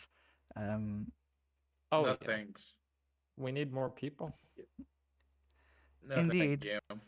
Yes. Hello, but Nikki, to I sort would of, like to have my sanity. No? oh, this is perfect timing Come actually, on, Nikki, Nick. to It's gonna be fun. bring you back You're into the gonna have a good laugh. conversation. Um, Yes, totally. I'm, I'm curious to ask You you, are all gonna Nikki. have a good laugh at me. That's what's gonna happen. I mean, that's what I said, though, right? You're gonna have a good laugh. I mean, No, no, everyone is no. going to have a good laugh. Everybody's gonna Me have a good too. laugh, except for me. No, Come no, definitely on, not. Nick. You playing HP2 is my favorite content on the platform. That's hilarious. No, Um, Alright, alright. So alright. go my ahead, Miney. question, You wanna my ask Yeah. me something? like we've talked obviously about Paul, who is someone who signs up for pretty much every tournament, and we spoke. I think I can't remember where it came up, but Flo mentioned he will sign up for every tournament. It was in Insiders, I think, where he said he will sign up for every single tournament, no matter what. Yeah. Um, what for you, Nikki? Because you're obviously someone who is a bit more selective with the tournaments that they sign up for. What to you says I'm going to sign up for this versus nah, you can do one. Um, it's mainly the game, right? For me. Um, Yeah. uh, I don't know. I don't really mind watching HP2, but playing it requires Isn't it? Is it? Isn't it it? Is it? require it requires some mental fortitude that I do not possess, sadly. I don't know. I don't think I've ever denied this either. Um I just like to call HP2 bad instead of being like, "Oh, yeah, maybe it's just me," you know. Um Does it even have to be you? If you don't have like an appeal towards a game, then you simply don't have an appeal towards a game. Like not every speed game is gonna resonate well with everybody, I right? try to get everyone to play 5 GBA, but I understand that it's a dumb category. uh Dude, I'm not like, I don't know. Like it mainly uh it also has to do with like uh who's throwing the tournament. I think for me personally, I don't think I would have otherwise Who's played hosting? Chungus for Mm. Portal. I was shocked when you said yes, and it was also the sweetest moment in my life. I was like, sure, what the fuck not, dude? Like, whatever, man. And I learned it, and I have like a 10-minute and like 42-second time, I think, on the leaderboard, and that's where it'll stay for now until eternity. Yeah, Until which the is a pretty next good time. tournament, you mean? Um, We don't know if there will be a next tournament. But yeah, we've seen definitely that there's um, definitely games and categories of those games that are What about other games, appealing Nick? in Are some. there like yeah, other I'm games more that interested. I'm more interested in hosting tournaments for other games. That's what I like. yeah. My interest. Like, I like HP and I like to talk about it, but in terms of like speed running, like I don't really run a whole lot of HP games. I run other games, right? Yeah. So that's where my experiences lie. And I think there's like very underrated speed games that deserve a lot more attention, and I think that attention could be gotten with tournaments. Oh yeah, for sure. Like I find, for tournaments example, 2 tournaments GBA like would raise the attention to a category and the speed game by so much. Like why do you think Chungus has like fucking 43 runs on the board? Is it because it's a good run? No, it's not because it's a good run. It's because everyone was fucking playing it, and when everyone's playing it, then tournament. there's exposure, and when there's exposure, people say, oh, I want to try this, like why is everyone playing this one thing, and then they play the one thing, and then it's kind of like a chain reaction. But yeah, like you mentioned like playing other games, like even there's I recently watched an old uh Tavin PB in which you were playing like a different game. I think you were can't remember what it was, but James Bond. They have one of the Was it Quantum probably of Solace? yeah, Probably Quantum. probably Yeah, yeah. that's the only James Bond game I've played. Yeah, and it was just so wholesome to just listen to, and obviously like you're a multiple times world record holder of The Godfather, um, Yeah. and other games as well. Like you play Wings Club, uh, you play a lot of stuff. Mhm. I've played a lot of stuff. I Yeah, gotta say, it's been slowing down in the past. I've Yeah. been losing motivation for speedrunning mainly because uh, I've been starting a new job and leaving my other job, and I've been working for the past 6 months, and like a lot Ooh, of adult IRL. stuff in my life is happening. yeah, Yeah, a lot of SMH. adult stuff in my life is happening, so I can only realistically like focus on a couple of things. And now it's recaps and the Harry Potter card game. We're So very happy to have you here. Yeah. Yeah, very much so. Do you think then, to sort of touch back to what you were saying about wanting to host tournaments, do you think that's sort of where your big sort of drive for Saturday Showcase came from? Because I think the cool thing about Saturday yeah, Showcase is we can have like those smaller tournaments that might not, for want of a better word, justify a normal tournament, whatever that means, but I can could sit do on my a All Crests Invitational during Showcase Saturday. yeah, like you can have like stuff that might not fit a conventional tournament, but can have a place on this, which I think is really cool. Yeah, for example, single races between runners, which I think is a really cool idea. Yeah, we need Glendo. That could be a Someone thing. needs to Yeah. submit Glendo. Not enough Glendo Um, recognition in this No, community. I no, think no one needs to submit Glundo. No. So when are we I having got the a five couple of GBA tournament? I got a couple of night shifts coming up this week. So during then I might start making I might start I might like make a forum for submissions for Saturday Showcase or Showcase Saturday. It's one or the other. I I think I don't know. even mixed them up in the recap. Yeah. Um, but I do want to quickly whiz back to what Paul said about the exposure from a tournament. Like, I think me and Blaze were talking about this, but like HP4 has gone on such a development in the past like year from the game it used to be, and now with Blaze and Human and many other runners digging into the game, it's kind of changed very much from this game that a lot of people hate to a game that some people hate. I wouldn't say it's universally loved, but I think the tournament was a big part of I that. don't think Of there's any game which is universally loved. yeah, I mean, just look at 2PC. To Even Nikki quote hates one it. of my very good friends, Victor, Portal, what did we do to deserve this? I thought we were friends. Why did you make me play this? This was terrible. Probably the worst game I've ever played. End quote. I Portal, dipped how in and many out of that friends do you stream. still It have? was amazing. How many Yeah. friends do you still have, Portal?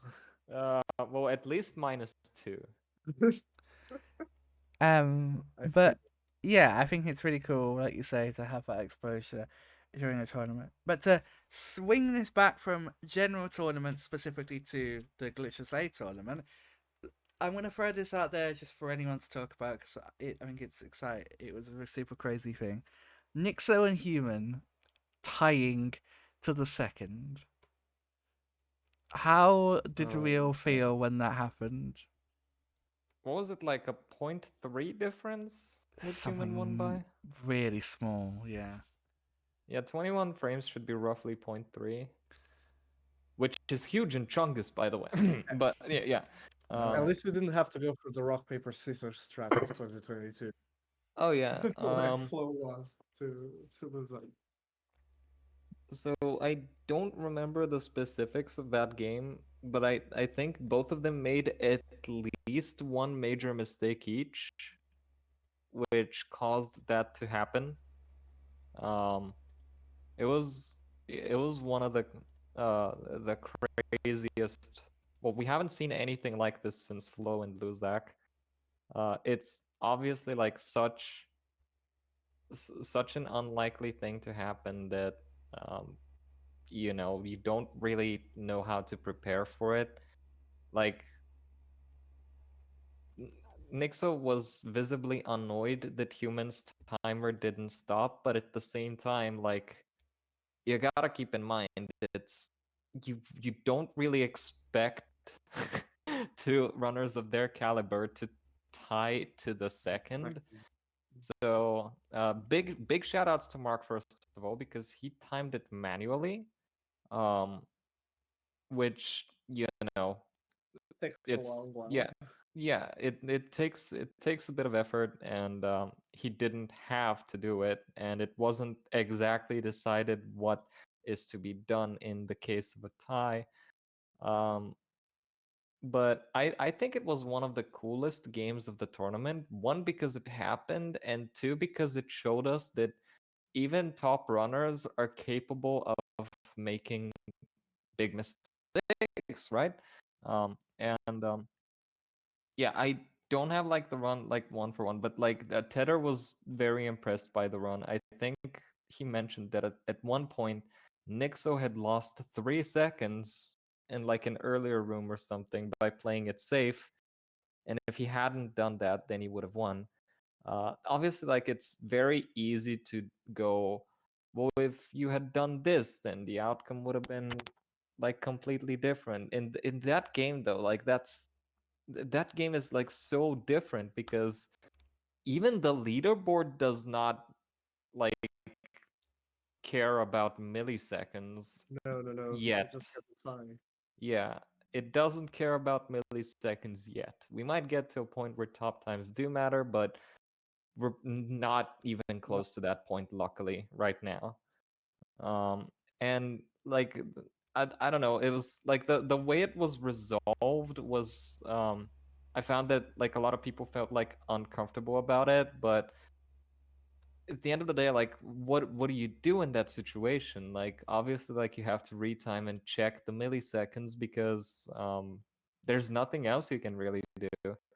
Um and of course, like big shout outs to the two runners who finished the runs, even though it was definitely like probably really stressful for them. Like Nixo had no sound. Let's keep that in mind. He plays all of his games without sound, which sounds like, what does that even matter? Well, I personally use a lot of sound cues in HP2. Maybe he doesn't, but I do.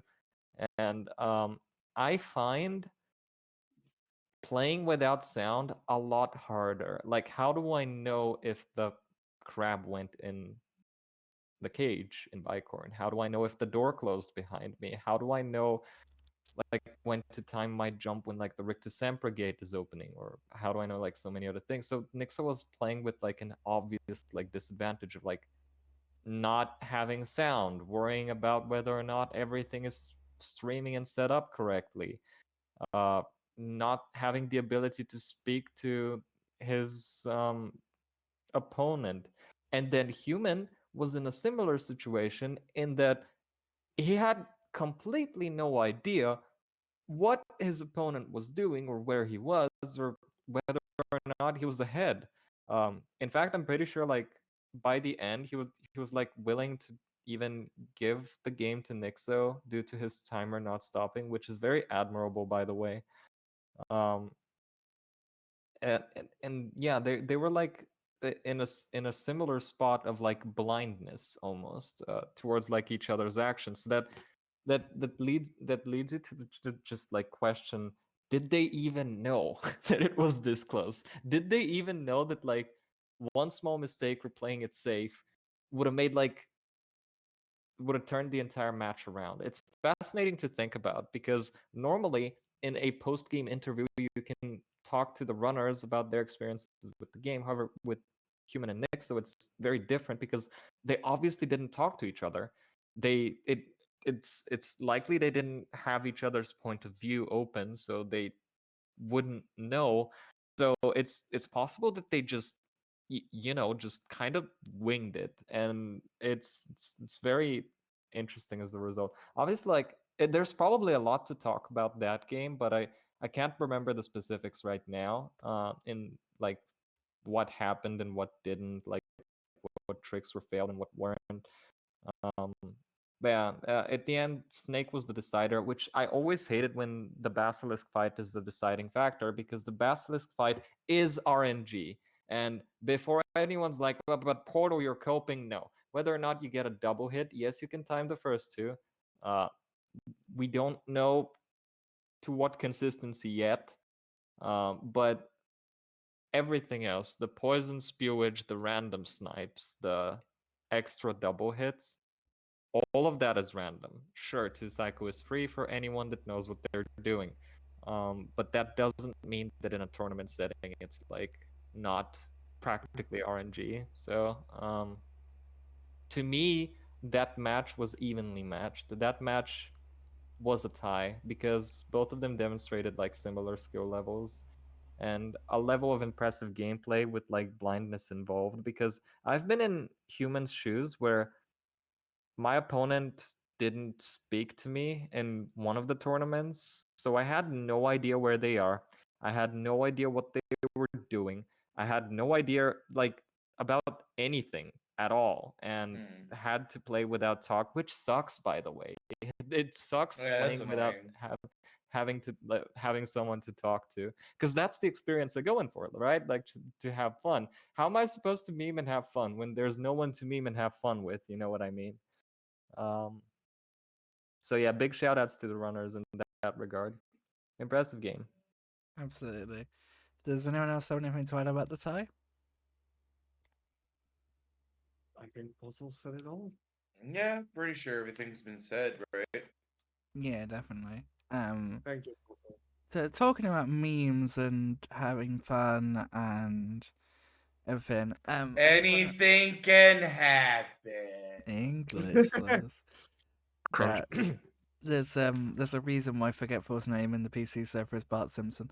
Anyway, um, so I wanted to ask you, Paul. Like, obviously, you are a connoisseur of memes within runs. For example, the Mopsus card and the What are you Slytherin talking about? Bridge thing that he did during the run I commentated over.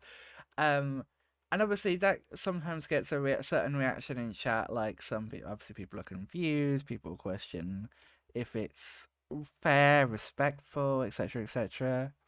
Like, what? Why do you love doing stuff like that? And what do you have to say to people that might say it's not a good thing to do? Um, I've never been asked this directly before, but what I will usually say is whatever the runners do in their respective races is entirely up to the runners themselves. Whatever they want to, this is their run, right? Like, Yeah. for example, Dr. Cass collected 11 wizard cards, right? He didn't have to do it. Like, he didn't do it to look weird, right? He did it because he wanted to do it, and he did do it. I try to have my games be as entertaining as possible. I also try to play them as fairly as possible, and basically when it does matter and it is required for me to take a game seriously, like obviously it doesn't look like it, but I take every single matchup I have absolutely seriously. Like, I know people are banking on me to win some of the games that I'm part of, and I try my best to win. But if I'm going to win in a tournament matchup, I'm gonna do it on my own terms. And I personally don't believe that everyone should follow the exact same route every time just because it's fast. I think that's kind of cringe. Let me play the game however I want to play the game. Um, and in regards to like all of the extra stuff you mentioned, like fixing the bridge and like mobsters, it's really fun to have stuff to show off that people don't see regularly all the time, and it's fun for them to question it, because then that makes them interact with chat and go, what are these people doing, why are they doing this, and then have it be explained to them. I think even that just adds to the overall experience of the tournament, by providing a little bit of flavor and variety, which is very needed sometimes in a competitive setting. Because the moment we start taking something too seriously is the moment we become uh, like the fucking an esport or something, which is not what I interpret this game as a speed game to be. I know there's people that greatly disagree with me here. There's going to be people that are going to be all about the competition, and that's absolutely fine. I am in it to have the time of my life, and I don't think I've had a bad tournament experience so far, like I said. So the reason I do all the memes, it's one, to entertain people, two, to show off stuff that not everybody's gonna expect or know, and three, because if I end up at a disadvantage, then that only has a repercussion on my own race at the time. It doesn't affect my opponent in any way. Obviously, sometimes we had like agreements, like me and Mip Mip playing on one fatness, right? Or us agreeing to grab the Mobsters card, but that's just funny. That's that's exciting. And when both do it and it doesn't lose time, then why not? It doesn't affect the competition in any meaningful manner. I thought the little stuff we did was really cool. And there were other people that did a lot of cool stuff as well. I was a really big fan of Cass's run, for example, and I know not everyone is going to be, but the dude collected 11 wizard cards and still won the game. That's impressive. That is incredibly impressive. The only person that lost time to it and got punished for it was he himself as the runner. Saku played brilliantly, but Saku played the game normally. He did not do what Cass was doing. So the match wasn't impacted in any meaningful way. He showed that he was capable of winning with or without collecting these cards, and he, at the end of the day, collected them because not because he wanted to be cheesy or arrogant or whatever. He did it because he wanted to be entertaining and because he didn't expect to win in the first place. He did it because he wanted to have fun. And at the end of the day, that's why I joined a tournament. So to anyone that questions my meme nature, that's just who I am. I, I enjoy making fun of the video games that I play, and I enjoy making fun of myself as the player who plays them video games. Yep. That's about it. Sounds accurate. I mean, Yeah. sounds like what it's supposed to be like to me. Yeah, I think, like you say, you want to talk about having a fun time and just enjoying yourself. And, as long as the tournament host, as far as I'm concerned, doesn't mind it, and, if they do, be surprising, you know, like, I think you have a fun time. And, like you say, that's what you do. Speaking of fun times, though, we've got to talk about, we can't talk about the glitchless tournaments and not talk about a certain, chocolatey friend, Mr. Frog. You have Froggy. alerted the frog, which I have to say, when I rendered out the text to speech, like dialogue for the meme section, when the TTS guy is like, "You have alerted the frog," like I died laughing. I don't know why. I just found that specific bit really funny. But so yeah, um, Portal. I feel like I'm coming to you a lot for this one, but you are the man That's of all the hilarious. knowledge. Um, Talk to us about, I guess, how Frogstrat was found and its eventual development into the tournament, if you wouldn't mind. Uh, In 1,000 how words. it was found. So it was cake, obviously. It was a year ago. It's not a new strategy. I'm sick and tired of people calling it a new strat. It's a year old at this point. I didn't know that. Yeah, I think that When I think that I accurately reflected that in the recap, yeah, didn't I, Portal? yeah, it was. I really appreciated that segment, by the way. So thank you for that. Um, so a year ago, Cake, and this is by his own words, he was like, there has to be a way to climb up that window without glitches. Mushroom stacking is a thing, but the door needs to stay open if I want to mushroom stack. Let's try it with a snail. Okay, it's enough, because you can pause cast the snail on top of like the mover to kind of like block the gate. Wait, there's also a frog there, and so on. And obviously, like a lot of trial and error and save states and hours of testing, and eventually it worked, and he was very hyped about it. And when it did work, he started working on getting consistent at it, and if you open that run, which is the 4515, which by the way, that run is remarkable. It's almost as good as Mips run in terms of like gameplay. Obviously, Mips run is a little better, but that run, what it did was like, okay, so we can skip the level now. Let's perform it in a run.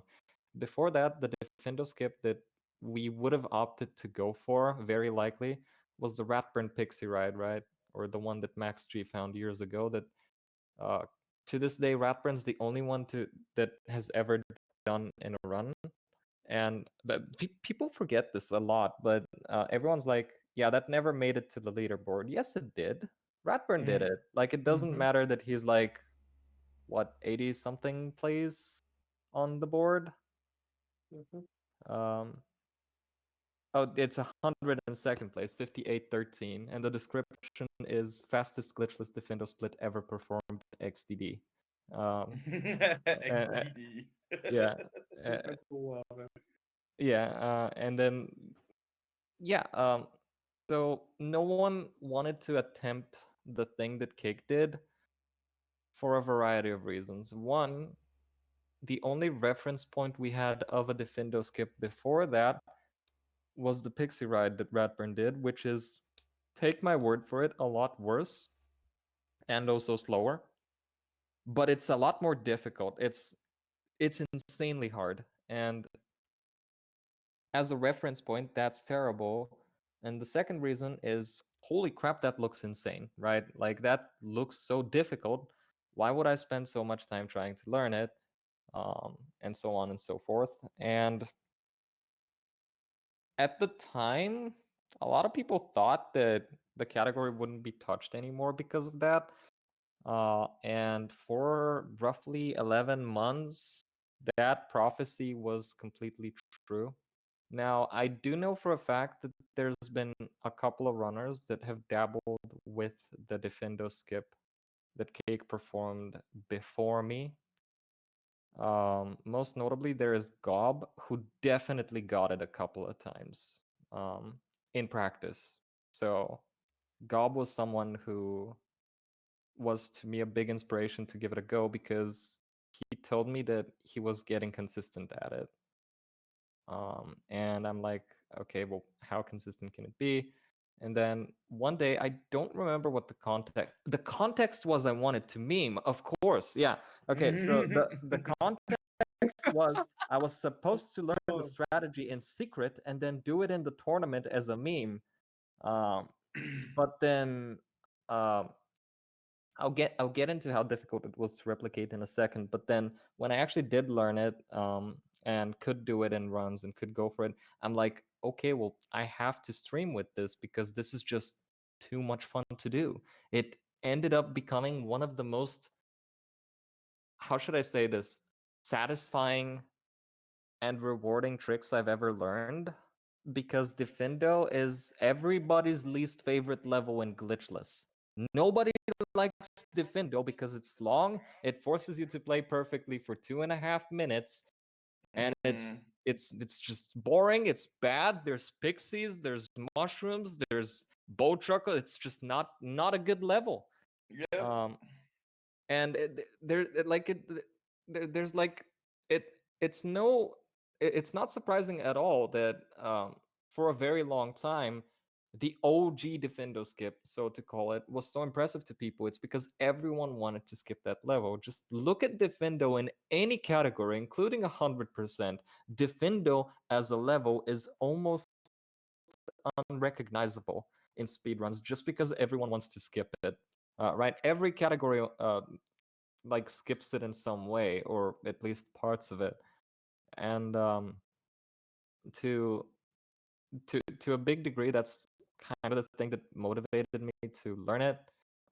Now, in terms of like the process of learning it, it was terrible because I had nothing to go by. I had one run and one IL. That's it. The individual level record and Cake's PB. And Cake's PB, to his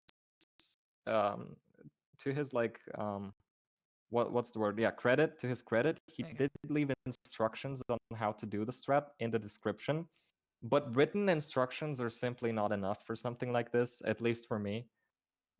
So I spent a good, I want to say 5 or 6 hours trying to replicate it. It was a long time before I even got it once. First of all, I used to think frog movement was completely RNG. I didn't know you can actually control the direction in which a chocolate frog moves. If I knew that a while ago, then I would have optimized my frog pickups ages ago in the game, but I didn't. So yeah, that was a big part of like the learning curve, was learning to control the chocolate frog. And the second part, which I struggled with the most, and I think a lot of people struggled as well, is getting the snail on top of the frog. That takes a lot of practice because there's basically only like just one position of the snail that works, which is you want the snail to be right underneath the save book, because there's luckily a save book there, and you want this you want the snail to be there or a little lower so you can push it like accurately on top of the frog. Because if it's a bit further up, which is what I was doing wrong, and then you push it, you're gonna over push it, for example, or the frog is gonna lose you. I guess I should explain what frog losing you means. The way the chocolate frog works is when it initially detects Harry, it's going to perform 3 long jumps, which are like, I have the yards somewhere, but I forgot what they were, in the opposite direction from the one you're approaching. So Harry approaches from the left, frog is going to do 3 long jumps to the right for each time it detects Harry approaching. And after that, it's going to transition into small jumps, very, very tiny jumps, which are, it's the frog basically saying, okay, I've dodged you, I've annoyed you, you can pick me up now, okay? So the frog has the intention of getting eaten. However, the frog still continues to move with these small hops, and you can still control it because it's still technically dodging you, but it's dodging you at such a slow speed that it doesn't dodge you like effectively. And then once the frog loses you again, which is from you either standing still or it loses you from its sight, or you basically stop approaching the frog. The moment you stop approaching the frog for a given amount of time, which I found is like up to 3 seconds, according to Ratburn, the frog will perform 1 long jump towards its spawn point, a random location to its spawn point. And as far as we can tell, that jump, it can be any velocity, any height, as long as it can just reach its spawn. It's gonna try to do like a huge jump, I mean, just which look is why at sometimes. Goyle in the bit before by the elevator when they fall Yeah, down yeah, there. Yeah, where you can that's a very jump good that's a very into good the carpet. example. Like if the frogs dodge you down there, and that's probably one of the reasons why that's even a mechanic, is stuff like that can happen in Bicorn and Goyle, right? And then the frog is gonna jump back up towards its spawn. And during that jump back, and that's actually pretty important, you cannot influence the frog's movement in any way. So if you're in his way, you're just gonna nibble on him. Um, you're not gonna be able to make a move. During that jump, even his collision acts differently. It's just stuff can phase through the frog. It's really weird. Um, but yeah, what the entire process is of blocking the mover, which is 70% of the strategy done, is make the frog move 3 times for like the 3 initial long jumps, position it at the lit up area of the car at the edge of the carpet, have the snail under the safe book beforehand, then with 1 swift movement, and you must not stop, because if you stop at any point, the frog will lose you. With 1 swift movement, go behind the snail and then push it and hold forward, and that way the frog will not have lost you. And from there, it's simply a matter of manipulating the frog to uh, all the way to the left mover, because the snail needs to be facing the mover for it to be blocked, and then jumping back on the slope and activating a trigger that closes the door. And you have to do that within 3 seconds, because if you don't, then the frog's just gonna jump back to its spawn. And that's the part that was incredibly difficult. That's the part that took everyone a year to learn. We simply did not have a clear enough understanding of how the strategy works and how to replicate it. And it did take a while to replicate, but I did replicate it, and then I started grinding with it, and then um, A lot of other people did too. yeah, I'll get to that in a second, but yeah, the shroom stack method saves like a little over a minute to regular Defendo, which a minute of time save is pretty huge in glitchless.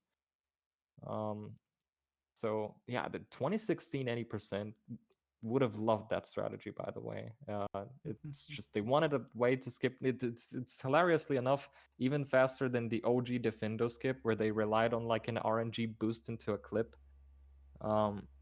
But yeah, it's just I'm very not surprised that this wasn't found, but at the same time, kind of shocked that Cake found it in the first place, because Cake's problem-solving skills are amazing when it comes to these games.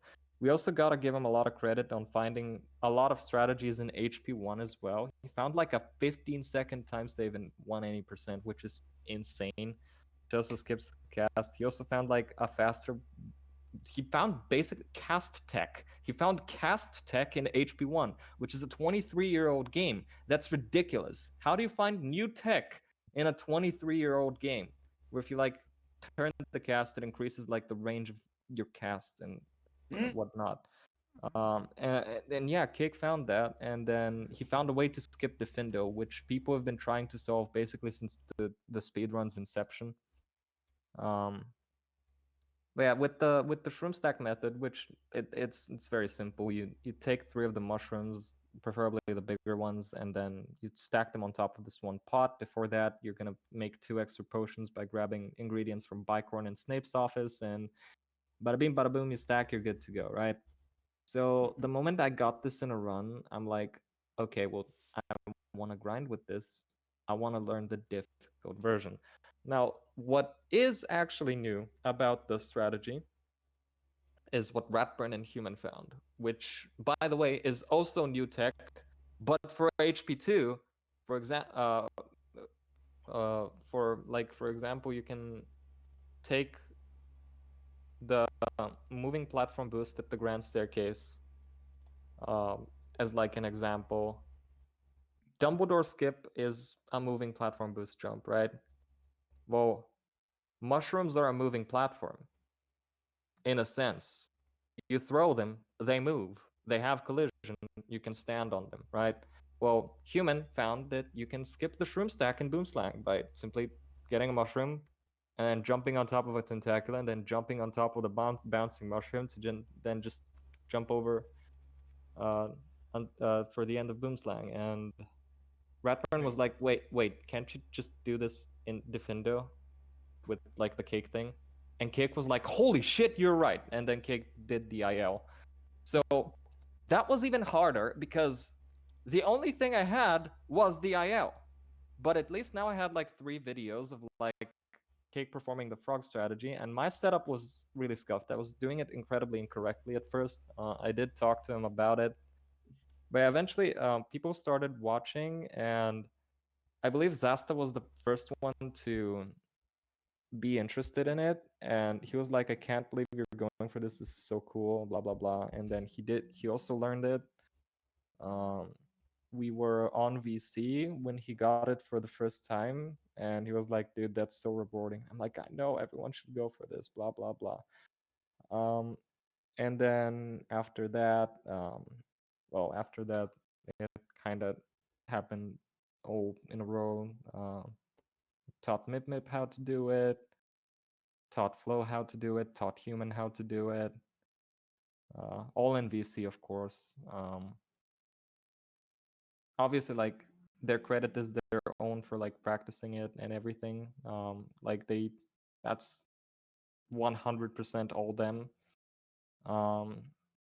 But Human did ask for help, and I'm like, sure. And Flow, I wanted to show it to Flow because I wanted to prove that it's like not an RNG strategy that's actually viable for tournaments.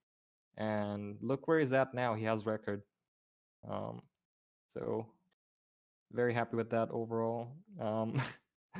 And yeah, after I got the little shroom bounce down, I started grinding with the strategy, and I did it in a run. Admittedly, it was a run that's pretty bad for my current skill level, but it's a run. It's out there. It's currently fourth. 2 weeks ago, it was second place by like 7 seconds. So very happy with the overall time, and I'll probably return to it at some point. But um, you wanted me to break down the strategy, right? Like how that works, or was there like any specific question you wanted That to ask me no, about it? that's pretty in depth breakdown. When did Artful's innovation come? Was that in March, or did that That come was in April? like last week, I think. It was very Was that recent. only last week? I'm not sure because he said he posted on Discord, but I never saw it, so it could have been earlier. Hang But yeah, on, listeners. I will double check. okay, so a little bit. I actually have like splits um that compare like the three. A 3 minute flat is what I got with the shroom stack, which in comparison, a regular defender would be like a 420, so like a minute and 20 seconds faster. Um, and then 245 is what I got with the gnome, but that's with mistakes, and that's like 15 seconds faster. And then 2 minutes and 5 seconds is with the shroom bounce off the snail. Yeah, I guess I should explain like the gnome variant. You take the gnome from like the room with the mushrooms. You get a ledge grab at like the little ledge where we do the warpless boost at the end. You take a mushroom, you drop it on top of the gnome with the potion, and then you jump on the mushroom, and then you jump over. Same principle really as like the snail boost, but way easier, and also unfortunately quite a bit slower, but still faster than the shroom stack for anyone that wants to go for it. Hmm, interesting. And yeah, I've just checked. It was the 27th of March. Was when Apple posted the strat into the Discord. So it was in fact in March. So we are legally, legally. It's like I'm being held Nice, to nice. some laws or something, but no, we are legally allowed to talk about it in this recap rewind. Yeah, I was very To excited for it. yeah, it's super cool to see, and it's cool to see like the strat develop, as you say, because I wasn't actually aware that it was an older strat. So to see it grow and develop over the past year or the Oh, past it couple of had been months. in the record for a year. Um, by the time so many people adopted it, it's just the fact that nobody wanted to bother to learn it. And then during my grind, which was an incredibly painful grind, by the way, and will forever remain completely irrelevant, one of the main things I complained about is that we simply do not have a good enough understanding of it right now. And by we, I was mostly referring to myself because obviously no one else was doing it. But it was clear that, like, even Cake, we were clearly doing something wrong because like there's some segments during that strategy that appear completely RNG. Like, why does the frog jump back? Obviously there's like the timer rule, but sometimes it just seems to happen anyway, which indicates that we're probably doing something wrong, except we shouldn't be, because with a save state it yields like different results.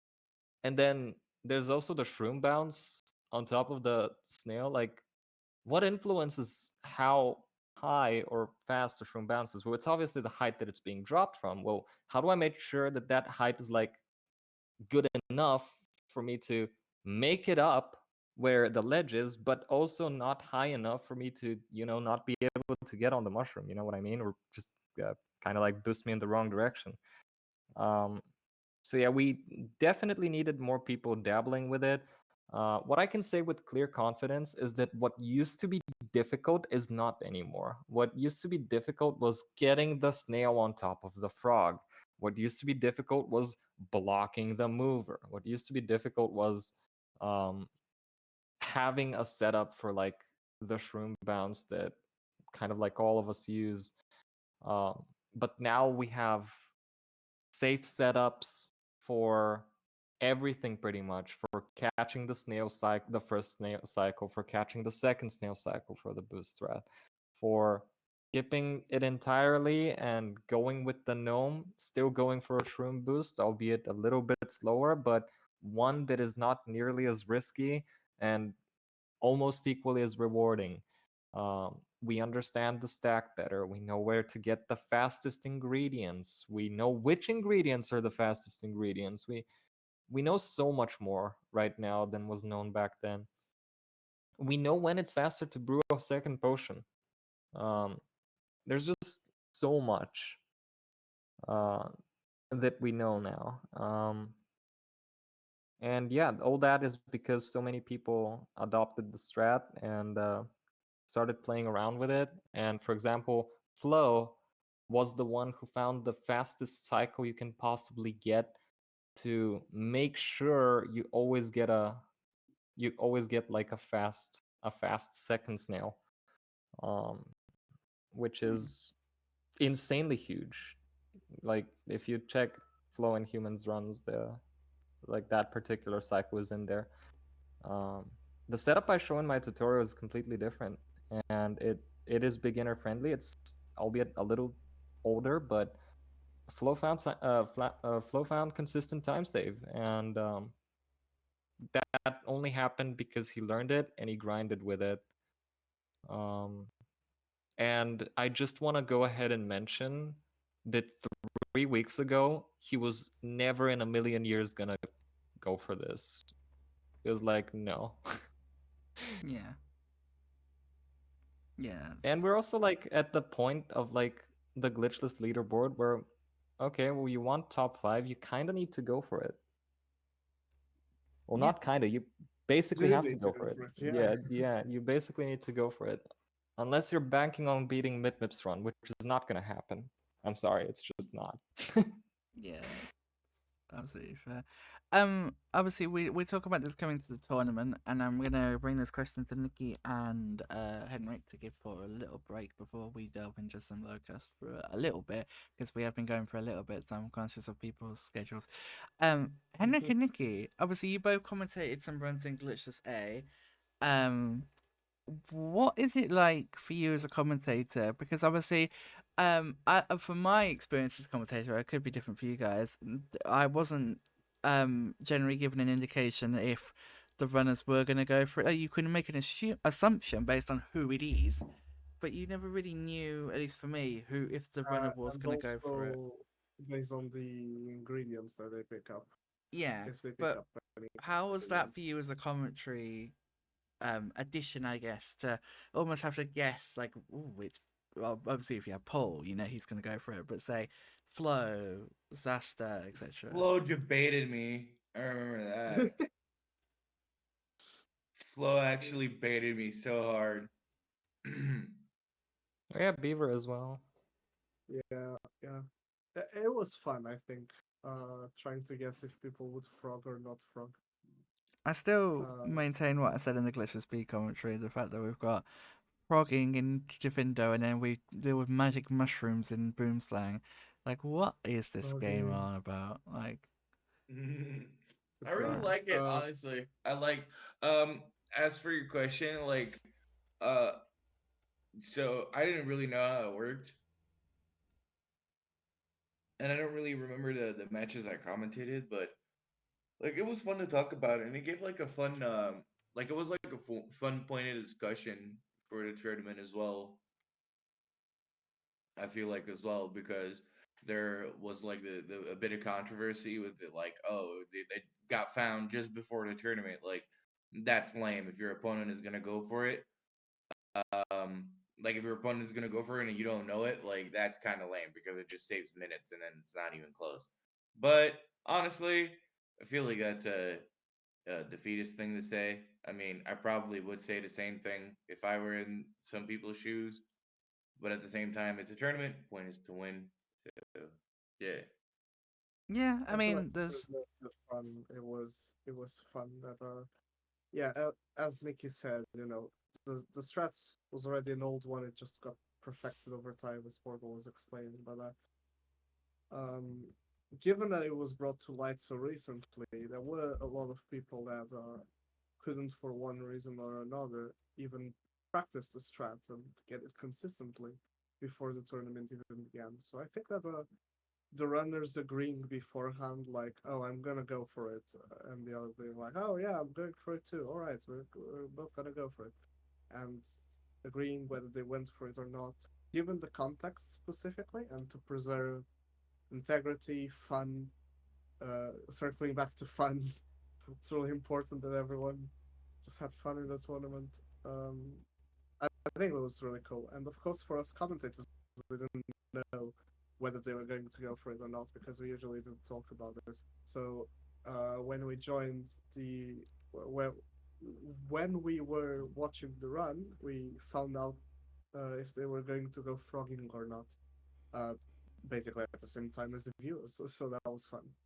Yeah, I think you mentioned like the controversy about it being allowed and people like saying it shouldn't be. I think the issue is that conversation came from their side at the wrong time, and I say that because that massive like I feel like original like debate happened after weekend one. Whereas if you had a bandit at that point, what do you do about the runs from weekend one which had it? It's if it was going to be a conversation, I think it needed to be before the tournament. Having it Yeah, it after the needed to first be had before, weekend, exactly. it would To then be be weird fair, to ban it. did anyone even expect so many people to learn it in the No, first place? exactly. And so here's why I think that disallowing it is bullshit. This conversation was, and I have very strong opinions on this. This conversation was had a year ago, and a year ago it was decided that it will be allowed on the boards after a very heated discussion, uh, in which I myself also participated. And after that discussion, it was decided that the strategy is to stay on the leaderboard.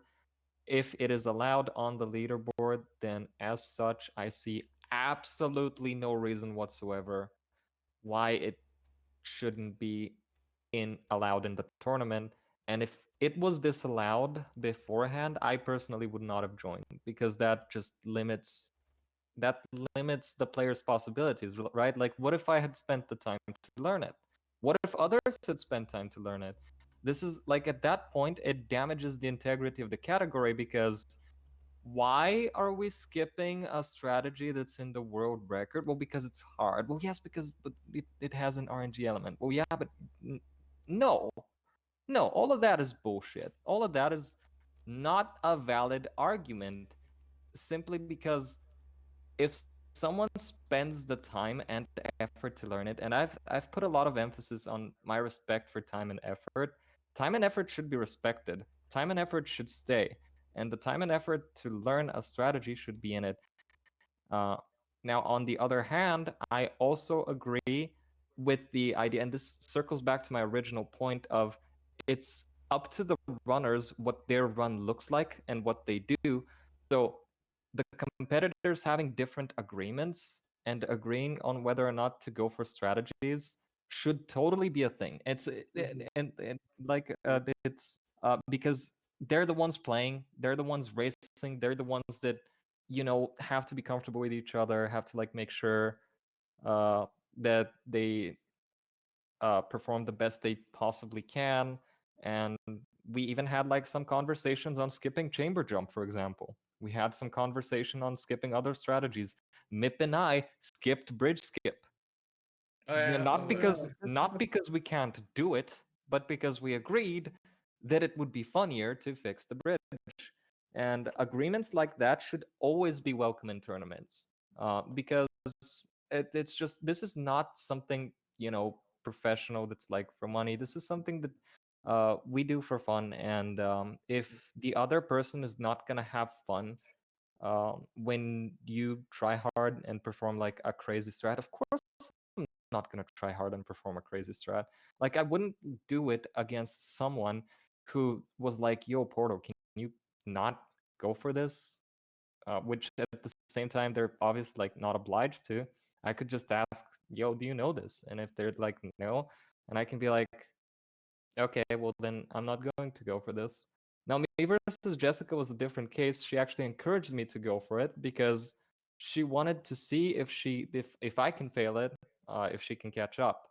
But then, unfortunately, I ended up getting it first try because that's just how the strategy works. And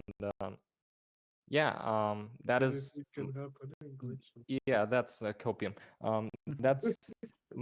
That's my opinion on the matter. I have pretty strong opinions. Don't disallow strategies. That's weird. Like limiting RNG is okay and all, but um, this was allowed a year ago, and I'm not gonna I'm not gonna say any names, but the people involved that questioned the legitimacy of the strategy said nothing a year ago. And that to me was like very painful because I had spent so much time and all of a sudden they were like, yo, Portal, stop going for this. Or at least that's how it felt like. Um, and yeah, that's about it. Fair enough. Well, thank you very much. All right. So I am aware of time, so we're gonna talk about Locust, but Portal, because I feel like you could yabber on about Locust for years because of your passion for it. I'm going to set a 5-minute timer on my phone. So instead of 2 When you sentences, hear the ring, you have uh, 5 minutes you need to to close. I guess touch upon briefly your feelings regarding Ratburn's incredible 61 cast run, because I do expect you will at some 51. point do. Oh, so I say 61. Sorry. I do expect at some point, knowing you will at some point do an actual video essay, like breakdown of the entire run. I could see you doing that. Lowcast will get a history of its own, one that I'm, as you said, very passionate on and working on. Okay, Um, I will start the timer now. yeah, I mean, I don't know what you expect me to touch on because I I Whatever actually you want. expected questions, but okay, well, notable stuff that happened. People Okay, look, so yep, maybe I should just ask you some questions then. yeah. Yeah, that Um, works. so what was the so I think I may have gotten it wrong in the recap. Like I said there were two strats in Goyle that were found, and then I think it was one in Aragog, but apparently it's Forest. Like, could you maybe go over that Uh, quickly first? Like, so what was exactly found that um, put the i- record at 51 now? in terms of the month involved, I'm not sure. However, what's definitely new is the clip into wall walk in forest. That was not a thing before. And the second thing that's new is the little wall walk in Spongify to do Spongify castless. That might have been last month. I'm not entirely sure. But the big things, the big things that make this run impressive is you can even open the run if you'd like. The first room in Goyle.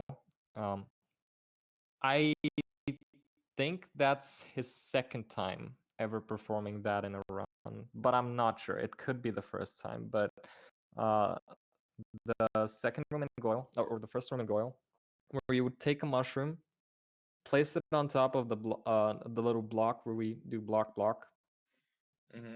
take another mushroom, throw it at a very specific angle, and then as it's falling, manual boost and time it so you're like right underneath the mushroom, so you boost through the door, and then kind of like into the ledge with like all the vines. And well, first of all, you need to take a mushroom all the way up there, but um, yeah, after you're all the way up there, you take the mushroom that you have gotten there, and then you're supposed to do the little dumb Goyle jump by getting a small ledge grab and dropping the shroom on like the other ledge. Mm-hmm. Now, the reason that's a very notable moment that I wanted to touch on in the run is because that took like 3 hours. Um, just That's that so strategy alone. longest. And and at 36 minutes and 44 seconds of the level itself. So like 36 minutes in these attempts. He got up, so the difficult part was over. All that was left was to do the dumb Goyo jump, and then he was literally home free, but he ended up getting a medium ledge grab. Oh no. What that does is the ledge grab eats your mushroom. It literally just clips out of bounds, and you have to die and try again.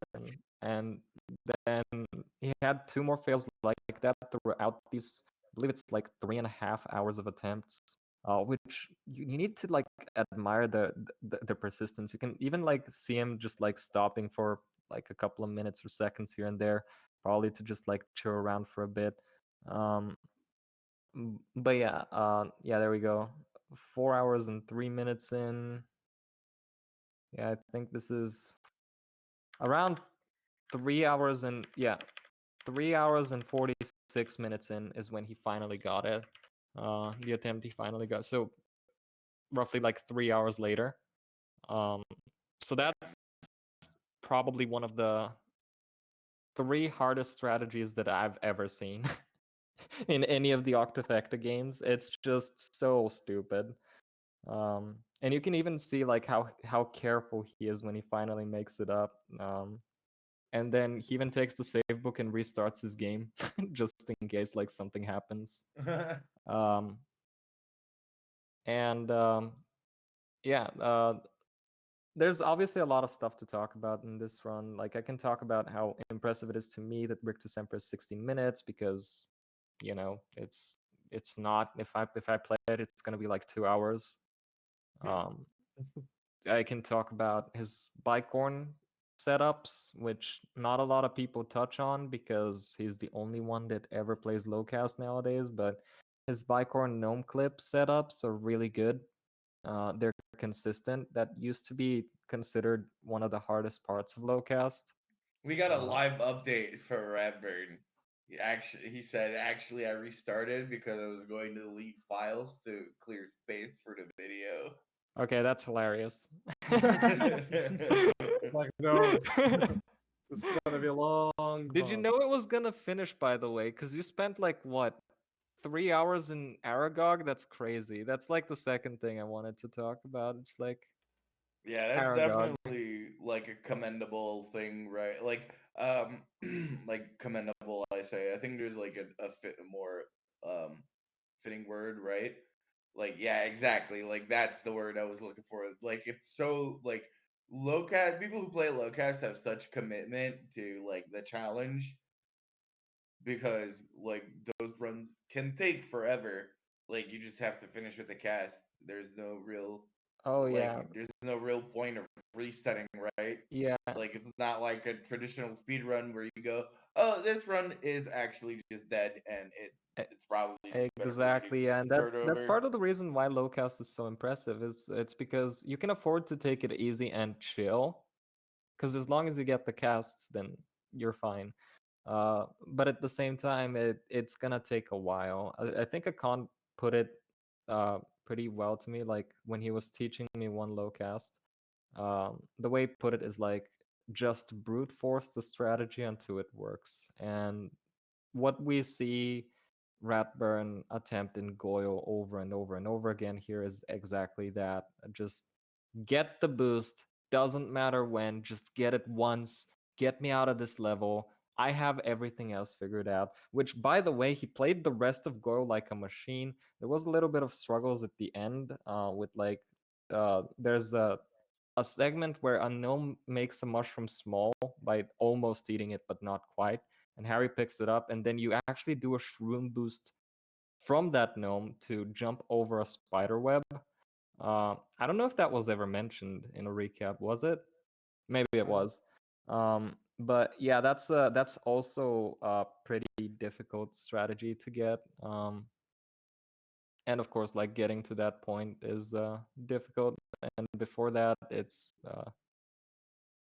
I don't know. It's just really impressive to me. I don't know what exactly I'm expected to talk about in regards to Ratburn's run. Um, Um, But yeah, Aragog, I Yeah, don't Aragog is under probably something that should be yeah, touched Aragog on. basically okay, so the way I understand it is you stack a bunch of spiders on top of each other and then you get like a really weird speed bob to get to then like that boosts you like out of bounds and then you defindo the web that Aragog is on and then you do the casts on him, which Mm. on paper sounds really easy, but we can see like it took like 3 hours to perform and 4 hours even. Is it 4 hours? Yeah, it's 4 hours. Yeah, 4 hours of Aragog. Which, by the way, I That's a really lot of. appreciated the fact. Yeah. I, I really appreciated the fact that it's the English Aragog because English Aragog is like better. Biting my children. Yeah, and then Chamber. There's nothing really new in Chamber. Um, there's like the little wall walk at the end. It's really cool. There's the little crab bounce. But yeah, that run probably deserves like a podcast on its own, and one with Ratburn probably to break it down because I'm definitely not qualified to. There's Yeah, stuff fair. here that I don't really understand exactly how he does. I mean, I understand the idea. I just don't understand the execution behind it. And you will notice that for the run, like his resolution is really weird. The reason he did that, and I'm pretty sure he got that idea from a con. In the Goyle boost, you need to have like it's good to have like vision of Harry's feet or Harry's entire body if possible to know where he's gonna land after the boost. So that's the reason the resolution's weird. Mm. Which Akon has notably been doing well ever since the Akon boost was found. But let's be honest, he's been playing with weird ass resolution this entire time because he's Yeah. Akon. Yeah. Nice. Um, and yeah, that's about it. 51. That's insane. Do you think you can ever go sub 50? Probably. I mean, we don't know. There's obviously like theoretical stuff, I'm sure, but I don't know. We'll get there eventually. When I joined the community, it was a 63. So for 2 years, we've saved 12 casts, which it's not really at the same time, but it's like 6 casts per year almost, which is pretty big. Obviously, like a big chunk of that is like 8 casts from like the Aragog, but even like the 4 that we have saved since then, or the people that have actually played the category have saved and routed stuff, it's still impressive to me. Like Connie finding the little clip into wall walk in forest, that's really cool. And Yeah. then the Spongify skip at like the um, to to beat it castless. I believe it was Human who found the setup to get that wall walk consistently, though I could be wrong. Uh, that's also pretty cool. And then Ratburn has like contributions of his own, which is like setups for like the gnome throw in Rictus Sempra, the gnome casts in Rictus Sempra, the bicorn gnome clips. Um, and he actually does something really smart there, which for the second gnome clip, if it doesn't work instantly, he lures the gnome over to the little bridge to trip him over and then pick him up again, and then tries again. It's stuff like that that's really impressive to me. I would love to do a low cast breakdown at some point, but I would have to actually study the run because, like I said, it's not like I understand everything that's going on. Yeah. Um, Like you say, it's definitely something that deserves like its own attention. But I definitely wanted to acknowledge the insanity that it is, but also the incredibleness that it is. Like it's a 10-hour run. You know, we can't just turn our nose up at that. And I think it's sort of a testament, like you say, to the fact that HP2 really at the moment is going through a bit of a golden age. Like Glitchless has had all this crazy stuff we've been talking about today. You've got this in Lowcast. You've got the all gold card strat. Sorry, the Hyper Wizard card strat that was found semi recently by I believe Tavern and oh, names are escaping me now. Who found that? Help me, someone. It was Uh, Tavern and someone Was it else. what are you referring to? The What was that? I'm early also gold clueless. cards. Early gold Was cards that drop. Tevin? No, I that think was Tether. That was Tether and Tedder, Cass. yes. Sorry, I get those two mixed up so often. Tedder and Cass, thank you. Yeah. Tedder and Cass. Yeah, I thought one There's of the people Yeah. was Kaz, but Yeah. uh, Well, wasn't sure Cass, about the Cass other. definitely found a setup for it.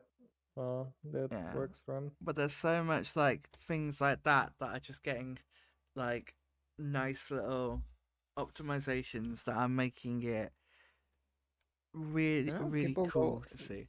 people go for the lag jump in Bicorn now, which is, to me, it's ridiculous because when I joined the community, going for that was just out of the question.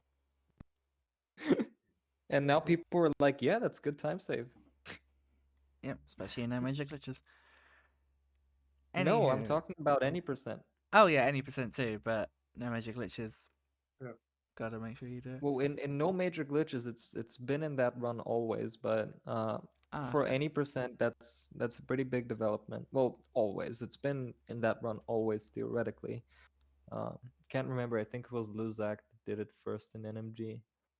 Um, that was a while ago. Okay. Well, to round this off, because I've just looked at how long we have been going for, and I did not realize we've been going for that long. We've nearly been live for 3 hours. Um, we will round Time off. flies when you have fun. Indeed, when you talk about Harry Potter games. No, to round off, we'll talk about our highlights of the month, our individual highlight of the month. It could be something personal, it could be something um community based, etc., etc. I think for me, my highlight of the month is the Glitches tournament for different reasons that I think say Paul might say it. For me, it's my highlight because I love community events and when everyone comes together, and I love seeing the combined effort of runners, commentators, Nixo, or whoever's hosting the tournament, moderators, everyone combined, artists. If like Ilish has done some brilliant layouts for events in the past, she's doing more for Pod of Gone and Podathon this year. Being joined by the wonderful Bent Cat as well this year, doing some motion graphics, which should be exciting. Plus, other events, all of this combined like community drive coming together for such an awesome event. And I believe it got front page on speedrun.com as well, which for us is good. Like I will take that and be happy Yeah. about that. But that is my personal highlight of the month. Henrik, what's yours? Oh, can I copy your homework but change the words slightly? Because I was also going to say the tournament. It was something that I only really was invested in the very, very end of March, but at the same time, I wasn't invested in the community at all during the past few months. So to see everyone come together and the excitement and the fun and the laughs and everything that happened that in those 2 weekends, it was definitely something precious. Agreed. Agreed. Nikki, I think I know what Um. yours is gonna be. Well, as for Harry Potter, obviously it's potion rush being added. I think I'll try to run it some more if I find the free time. Um. If I want to do a couple more, if I want to be the narcissistic one, I'll do a couple more personal things, right? Yeah. Um. So I applied for a job at the local homeless shelter last month, and I got it. And Woo. this week is going to be my first full week of working there. What a So chat. I'm nervous and You kind of got this. excited. You got this. It's gonna I'm so be proud of you. rather difficult. It's gonna be rather difficult to like adjust from my other workplace, but that you know, I think I'll manage. And then Yeah. I got asked to be part of the playtest team for the Harry Potter trading card game. People have been Oh, making oh, fan made sets, so I've been That's awesome. like that's what I've been occupying myself with for like the last like 3 to 4 days. oh. I will Nice. touch on real quick. as someone who has, unfortunately, without getting too much into personal stuff, has been through a homeless shelter, um, hearing you wanting to go and work and be excited to try and make a difference, that makes me very happy. Um, I'm very, even though it's weird because it's like it's obviously you're in Belgium, I'm in the UK. There's no like Yeah. real connection there, but even though there isn't that, as someone who's been through a homeless shelter, or in fact two, there's that weird sort of I think there's an appreciation for wanting to go and work in that sort of a field and help people. So thank you, Nikki, for being an amazing person in that regard. It's like not a like. I mean, I help myself a lot with like having a job, like more so than like maybe just as much as the people that I encounter. Right, like working at the nonprofit I was working at, like gave me a lot of structure. I had like meals at like proper times of the day. Like today was like the first day that I woke up and like around the afternoon, and then like around 12 I was like, oh fuck, I'm still hungry, like I'm actually starving, like what is this?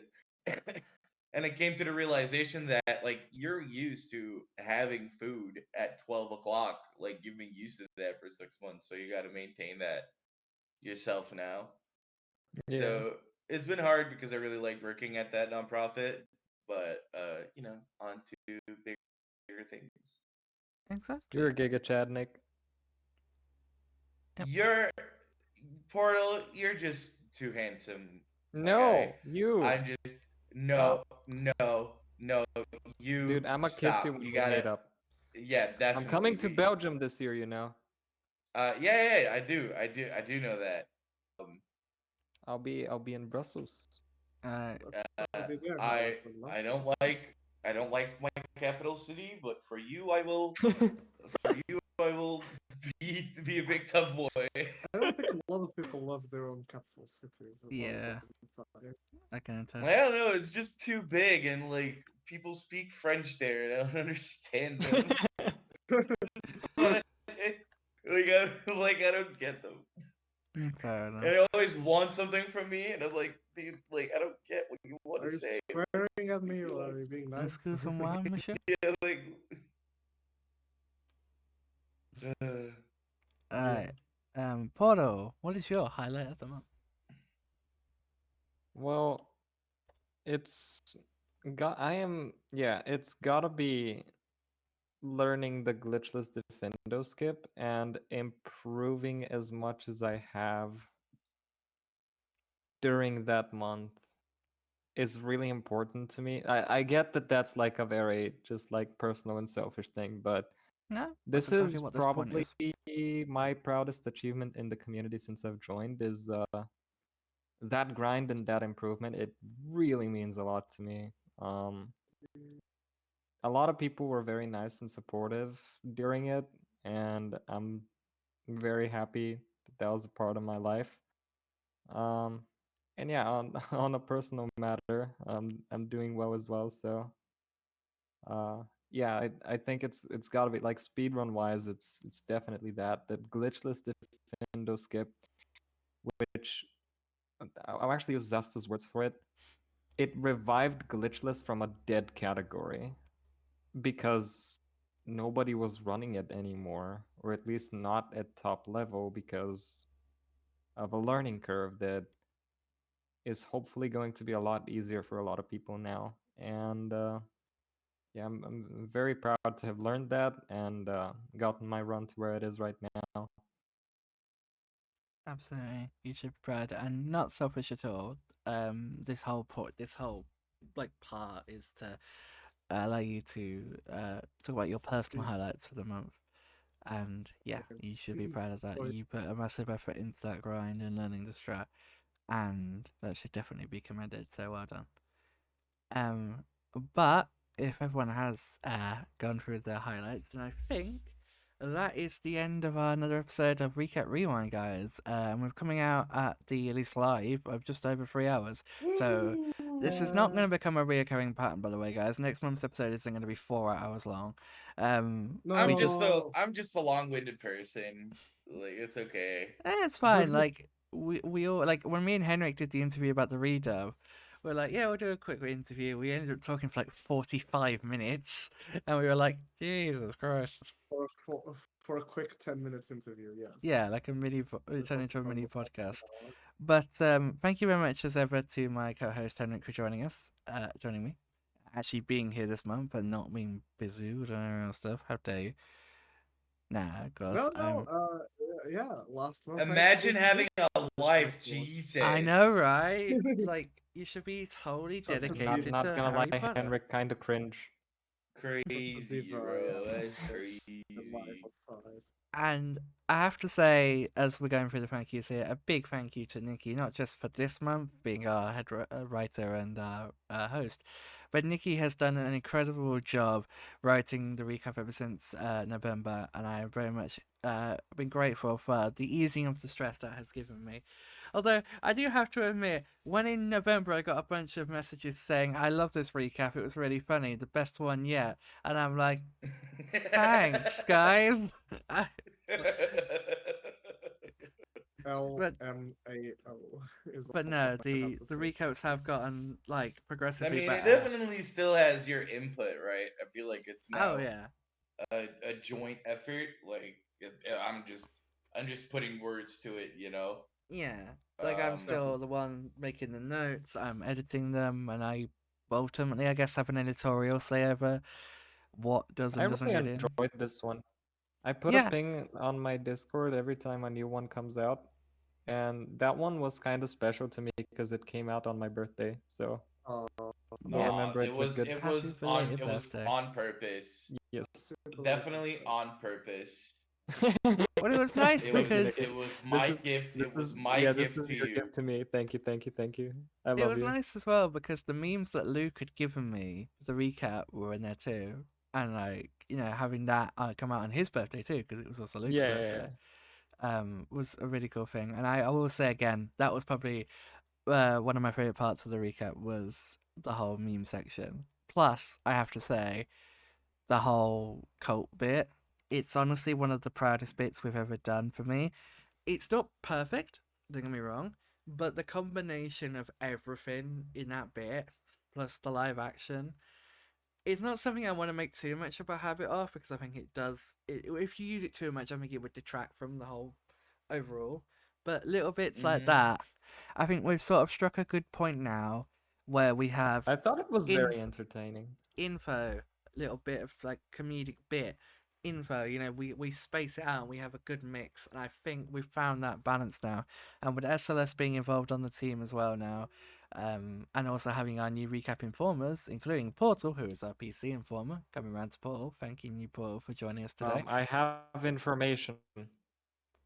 Pekine has been live for 24 hours, Has he? playing HP1 yeah, and HP2 and HP3. Jesus Christ. Pecan is insane. And he is up for election at the moment in the Wizengamot election. I am slightly breaking the rules here, but I'm gonna say it. The Wizengamot election is happening right now, and if you're listening to this when it's out on YouTube, until Sunday the 21st at 7 p.m. UTC, you can go and vote in the elections if you have a valid time on the main leaderboard in the respective games. If you want to vote for an HP2 mod, you must have an HP2 time, HP3, HP3, etc., Go etc. vote. Go And please vote. remember that Go because vote. the amount of Go people vote. today that have come into the common room in the PC Discord is like, oh yeah, I filled in the form wrong. I filled in the form wrong. It's like, guys, I love you all, but please fill in the form right. But anyway, that's going to be it for us. Any final words from anyone before we round off this sucker? HP6 Pog Champ. No! HP6 PogChamp. HP6 No! Pog I Champ. told you to HP6 clean all Pog this Champ. up, Nikki! HP6 Pog Champ. HP6 Right. Pog Champ. Thank you for watching, HP6 everyone. Pog Champ. I hope you have enjoyed. If you You have know, you enjoyed, guys have great chemistry. You should do more acting. but yeah, if you guys have Thanks. enjoyed, please do check out us more of our shows. Oh, so again, if you haven't already, if you've listened to this entire recap rewind and haven't watched this month's recap, what are you doing? Go check the description; it's linked there. Also, again, we are recruiting for a variety of roles. So if you're interested in joining the team and working with some of these lovely people that you see in front of you, then fill in the forms and we will be in touch. But anyway, guys, thank you so much for watching. We won't write much. No, we won't. Thank you so much for watching, though, and we will see you all soon. Goodbye.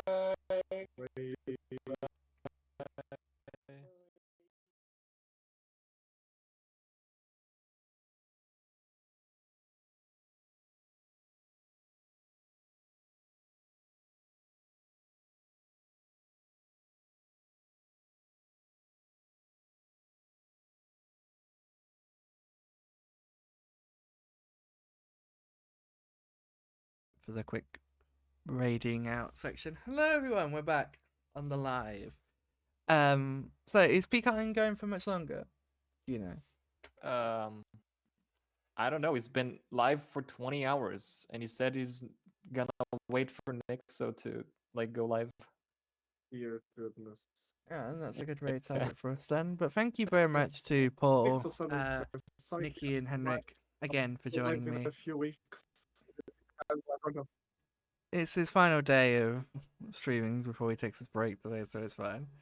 But yeah, thank you very much to Henrik, Nixo, no, fucking hell, Henrik, Portal, and I think I said Renee then, Nikki, God's sake, for joining me. Wait, I'm Nixo Nikki is now. Renee? That makes I mean, he is your husband. That makes all of the sense. Yeah, that explains why we're boyfriends and why I'm Renee's wife. Excuse me, I have a boyfriend. But no, thank you all for His name joining is us. Nikki. And thank you for sticking with us during this longer podcast. I think we just all had a lot to talk about, and I love just letting our guests talk. That's why we're here. Yeah, we're here to facilitate the What conversation and just let them talk. And thank you, Nikki, for helping Paul through the low cast section, because I will admit I've been very busy this week, so I haven't had time to do any prep work. Or much prep work. So I did not do any prep work either. This is the show where we're totally professional and do so much prep work, guys. I've never done any prep work for anything in my existence. This you guys we should probably just end stuff off here, right? Because I could go on, but yeah, just cut it, Mighty, cut it. Yeah. Well, we have cut it, but we're gonna go ahead and find somebody to raid with the Mr. Pecan. Is he? Oh my God, But also, yeah, I don't ever prep anything actually, because I've realized something with voicing the last recap. I hate doing scripted content. Oh, I hate it too. Really? Like it's It's hard. so bad. It's so bad. Like you'd think it would be easier if you'd be the one writing the thing, right? It's not. It really is not. Like, also numbers, fuck numbers. No, I agree with you on that one. Numbers suck. Yeah. Does that mean you'll be reading including less numbers in your scripts from now on, Nikki? No, just like I'll torture put them in everyone. there. I'll put them in there if they're necessary, but like it's what's it called? Oh yeah. So I have a question. Maybe I should write the numbers out fully instead of doing just the numbers with like columns. Like, maybe that would help. So I have a question. Obviously Pecan is supposedly streaming until Nixo goes live, but Nixo has just confirmed he's not streaming today. Yeah.